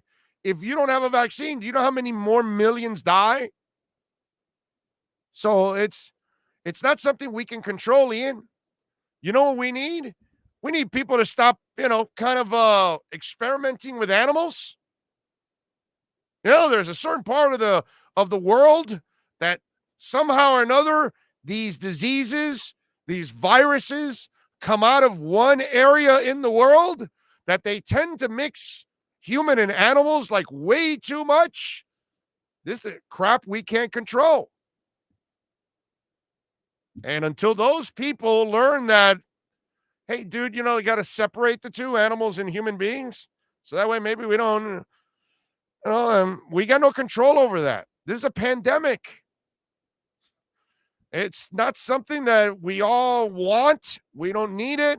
We can't control it, but we got to try to fight it. And so maybe the booster shots would have helped the people with polio, and maybe you would have beaten it a lot faster back in the day. Decades it took to eliminate polio in the world with a vaccine. And we have way more resources now. But the problem is we have parts in the world that the vaccine is just not there yet. And so while you have billions still walking around without a shot, then those people are there to really keep this thing alive. And it then obviously, formulates into other types of other shades of the virus, like this stupid Delta now that is just taking up everything. I'd love not to have this, but it's not something that we can control. Talk about alien living with us. Six-finger fastball. Is that ex-Marlin? Yes, I did say Antonio Alfonseca, sir. Yes.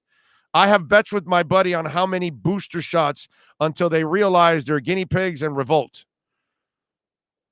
whatever, bro. Whatever it takes. I'm going to do whatever I can to stay alive. I see what happens with people that are irresponsible and they're hanging out in the Ozarks in a pool with 500 other people. I see what happens to them.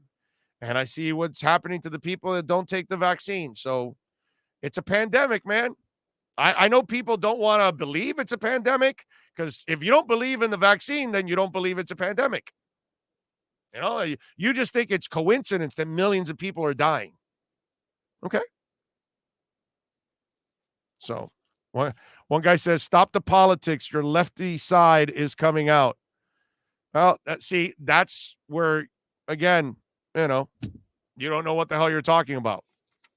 I've voted for more Republicans than Democrats. But, my voter's registration card says Republican. But I know when Republicans are wrong and when Democrats are wrong. I have the balls to say it. Unlike you, Fourth and Goal, you are a party zombie. So you will stay on one party even if they're wrong. Right? See, so I can bet you've never voted for a Democrat. Even if the Democrat was the better candidate over the Republican, I bet you've never done that, Fourth and Goal. I actually vote for the best candidate. I don't vote for my party because I don't have one. I like to party, but I don't have a party. Okay? You want to go out and have a couple drinks? Let's go party. You want to go out and watch the game? Let's go party. I don't have a party. That's the difference. That's what I love about people like you. I love to corner you and get you face to face and say, give me who you voted for. And you don't even have the balls to admit who you voted for because you're a coward. Because most of you, by the way, are afraid of admitting if you voted for another person. You won't even admit it if you have. You're afraid that you might be, ridiculed by your own party. That's the difference, bro. I'm not a party guy. Well, I am and I'm not. You know what I mean? Anyway, people pushing the vaccine, but don't push people to exercise, eat healthy, and take vitamins. Unhealthy people are dying. Doesn't matter what part you're farming.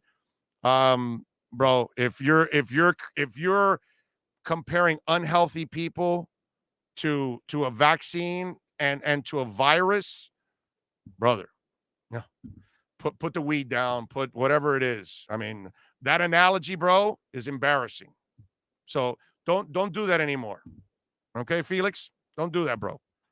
Whoo! Yo, del carajo. Wow. We are in the middle of a virus war, Big O. The Chinese raised the bar, unprecedented levels. They have to be responsible. Hard for this one. I'm a doctor. Yeah, but what are you going to do? I love that part. So what are you going to do to the Chinese? What are you going to do? You can't do anything. I love how anybody in the government, anybody's going to make them do anything. You can't do anything. It's in their country. It happened. We all know it. Whatever. The swine flu, whatever. It all originates from there, dude. Like I said, stop mixing humans and animals. And maybe we won't get any of this crap. Come on, man. Yeah, that was stupid too. No, I know. It was incredibly, it was one of the worst analogies I've ever heard of on radio. And I've been doing radio for 31 years. And that was one of the worst analogies I've ever heard in my life. Yeah, no, it was plain effing stupid. No, I'm with you. We can do something against China, allow American citizens to sue China's assets in America. That's the assets in America. Nico, that doesn't make any sense, dude. It's not their fault. You can't blame all the Chinese. You do know there are people in that country that don't want to be there. It's just they're tied down to that government. There's a lot of good people there. It's just not their fault that they live there and they do some other, dirty stuff. It's not their fault. We can't go suing other companies that it has nothing to do with it. It doesn't make any sense, dude. Come on. That's like, all right, let's just hate all the Cubans on the island. Well, they're not all communist. It's just they're run by communists, but there's a lot of good people there that they just want to get the hell out of there, bro. It's a lot of good Chinese people that want to get the hell out of there, but they've got no choice. And there's a lot of good companies, and, we can't blame everybody and sue that. That doesn't make any sense. It's unfair, man. And you can't get to them, unfortunately. Hey, look, man, we don't live in reality sometimes. All right? I'll give you something else, and I'm done with this already. Okay? I'm not doing this anymore. The Cubans now, right? A lot of my people are protesting. What did I tell you guys over a month ago? That nothing would be done, right? Didn't I tell you that? Didn't I tell you that nothing would be done? Because they can't. They can't go into that island and can't go take it over. There's something called the UN, and you cannot just go and do that, where some Cubans think you could just go in there, and there's no threat to the United States. If they didn't do anything in the missile crisis, when there was a legitimate threat, and yet they backed out in the Bay of Pigs, they were never going to do anything. And some of you have brought up Grenada, and I already told you they had 1,000 Americans in Grenada. And the only reason they went into Grenada to save the 1,000 Americans, because there was a civil war going on, and they had to get their people out.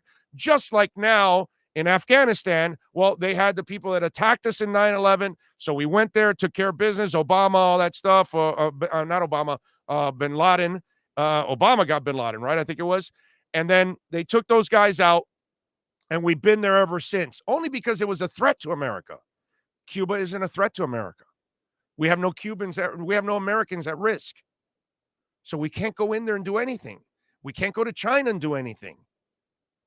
We don't even do anything in Haiti. We'll give them some supplies, but they don't want us involved in their government.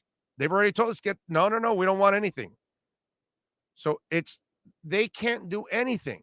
And sure enough, all the protesting, all the stuff going on, and you know what I hate is that the mayors and all these people that are Latin also, and maybe some of them are Cuban, they're there with the Cuban people, and then you got the idiots from Fox coming down, and they're all acting like something can be done. Nobody's going to do anything.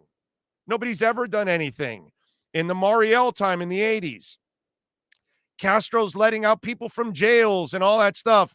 Did we do anything? Didn't do anything then. And I was part of being at the Freedom Tower and on Versailles. All those things that the people did now, I did in the early 80s. And they did nothing. You know why? Americans weren't threatened. The only time we're going to do something in this country to another country is if they are literally threatening Americans. And there's zero threats to Americans. But people don't live in reality. And nobody's going to tell all those people protesting the truth. And the politicians, they know what I know. What I just told you, they know. They know nothing's going to be done. Oh, we got to get them the internet. Okay, whatever. They're still going to be starving. They're still going through communism. They're still going to go through all the crap that goes on. Nothing's going to change. You can give them the internet. Like that's going to make a difference. Problem is we don't live in reality in this world. And we think, oh, yeah, no, we could go after China. Yeah, how? How are you going to do it? Can't go in there. They don't let you in the Wuhan lab. You can't do anything. What are you going to do? Get in a war with 1 billion people? No, that's not going to happen. No, there's a lack of reality at times. And we live in a fantasy land. And I knew, and see, all those protests end up dying out. Because in the end, they can't do anything. But nobody wants to tell you that. Nobody has the balls to tell you that. I'm the only one with the balls to actually say it. I'm the only one to say, hey, look at history. They don't do anything. They never have. And this is nothing like the 80s, and it's certainly nothing like the missile crisis. And if they didn't do anything in those times, they're not doing anything now. But nobody will tell the Cuban people that. No politician will tell them.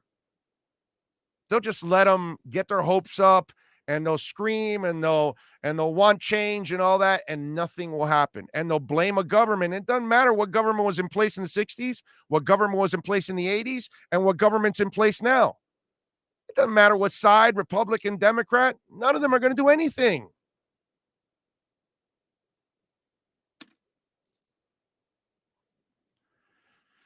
Billy says, Billy, you said you were done.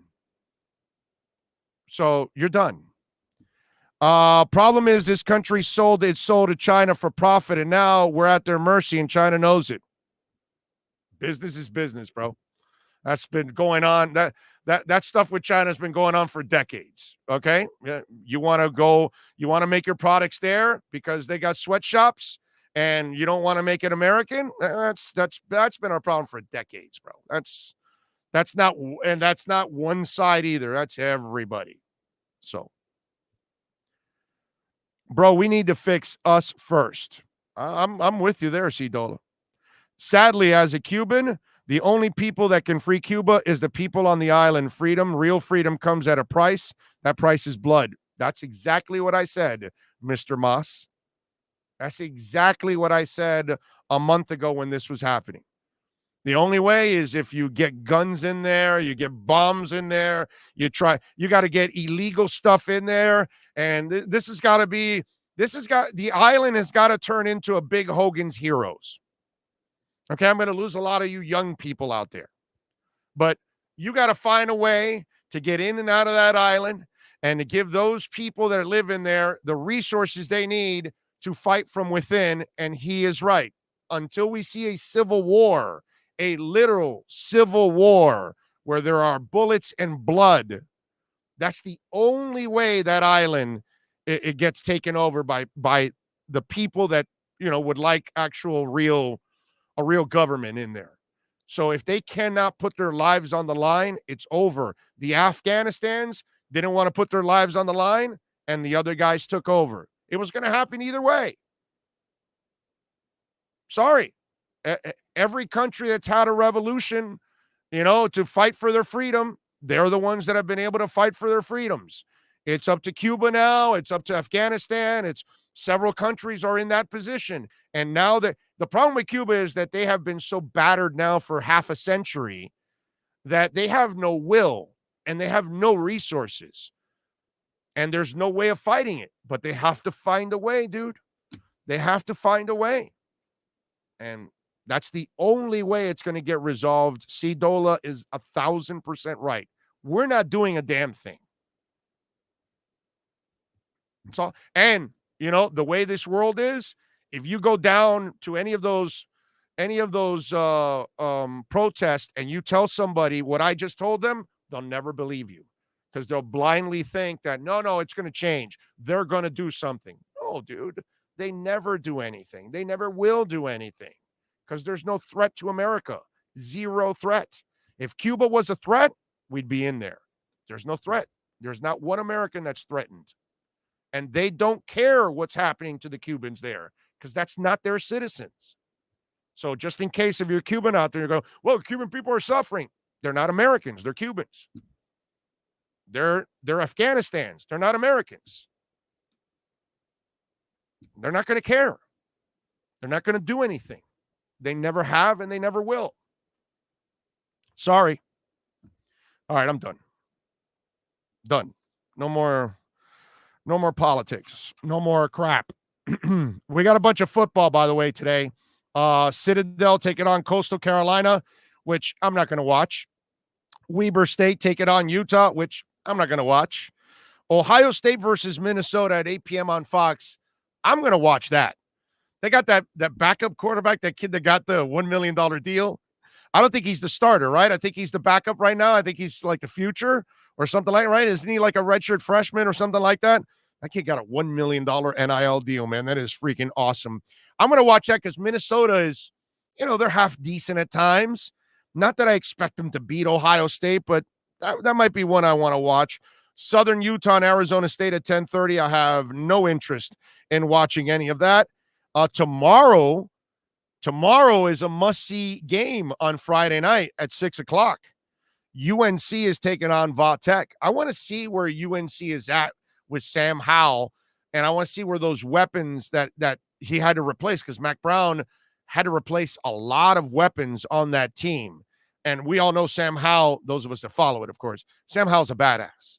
And he's a good – that cat's going to be playing on Sundays. He's a quarterback. Like that kid a lot. I just hope he sucks against UM. It would be nice. Sam, do me a favor. Throw about 5 interceptions against the University of Miami.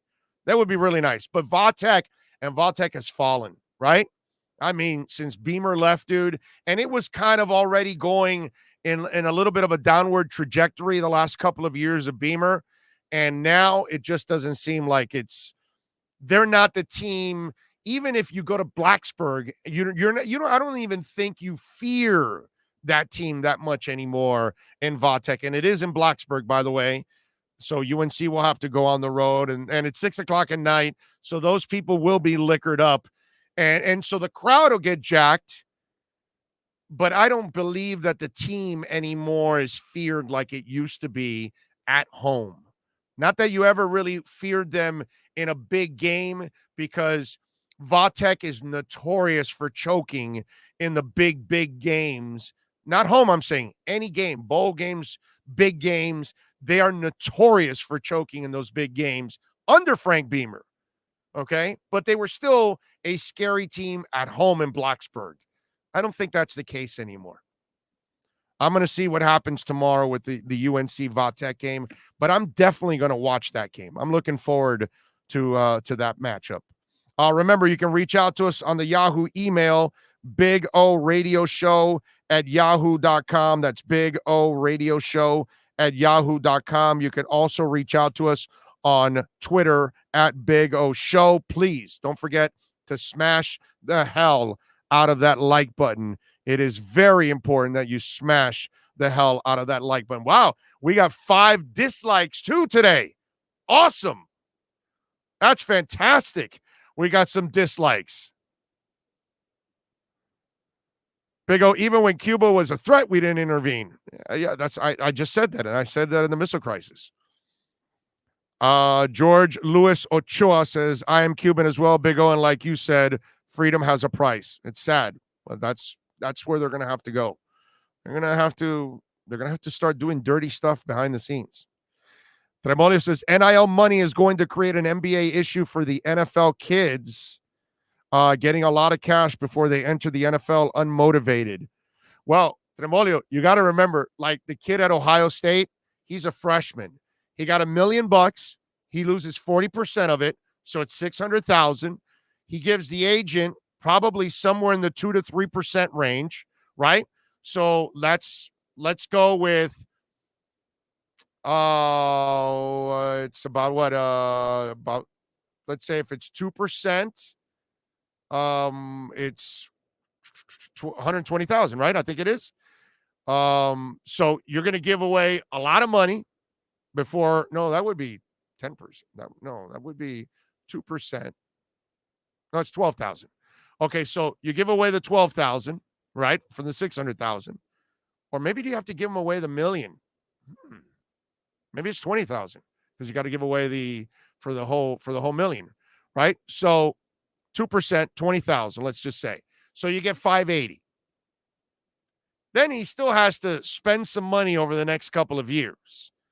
And his parents will take some, give him some money, and maybe his friends, and he'll party. How much of that money do you think he has by the time he graduates? Right?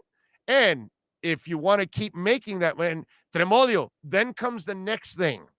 Okay? Here's where life is going to smack all these kids up, because as we all make more money, what do we start doing? We start buying a bigger house, a better car. We have bigger payments. We have things that we have to maintain. He's probably going to have girls. He's going to spend a lot of money. So these guys the good thing about the NIL is they're going to learn about life that they didn't learn until they got to the NFL. And they actually got a big paycheck. And then they realized that, oh man, this went to the agent. This went to taxes. I've got to pay for my house. I've got to pay for my car. Wow, I've only got this left and I made this much. So this is actually in a way, there's a little part of what you're saying that is true. There's going to be some of those guys that aren't really NFL guys, but they're still highly touted and they make some money and maybe they'll be unmotivated. But I think there's going to be a lot of those guys that now have set a standard for themselves and now they want to maintain it. And the only way they're going to maintain it is by making it in the NFL. And the only way they're going to keep that nice car is by going to the NFL and making money. And the only way they're going to keep that home is by going to the NFL and making that money. And the only way they're going to keep getting the kind of women that they want is only by going to the NFL and making that kind of money. And they're also going to learn about taxes and agents and all this other stuff that they don't know anything about until they get to the pros. So in a way, I think to a certain extent, you're right. Some people, it will fatten them up to a point that they won't try and they'll ruin their careers, pro careers.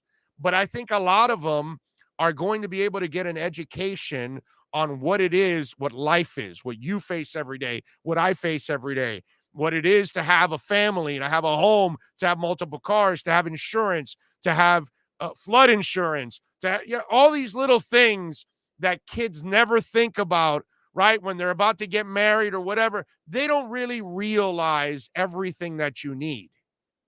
They don't. And so this is actually a good thing to a certain extent because this is an education. It's a lot like anybody watch Back to School with Rodney Dangerfield, the classic, right?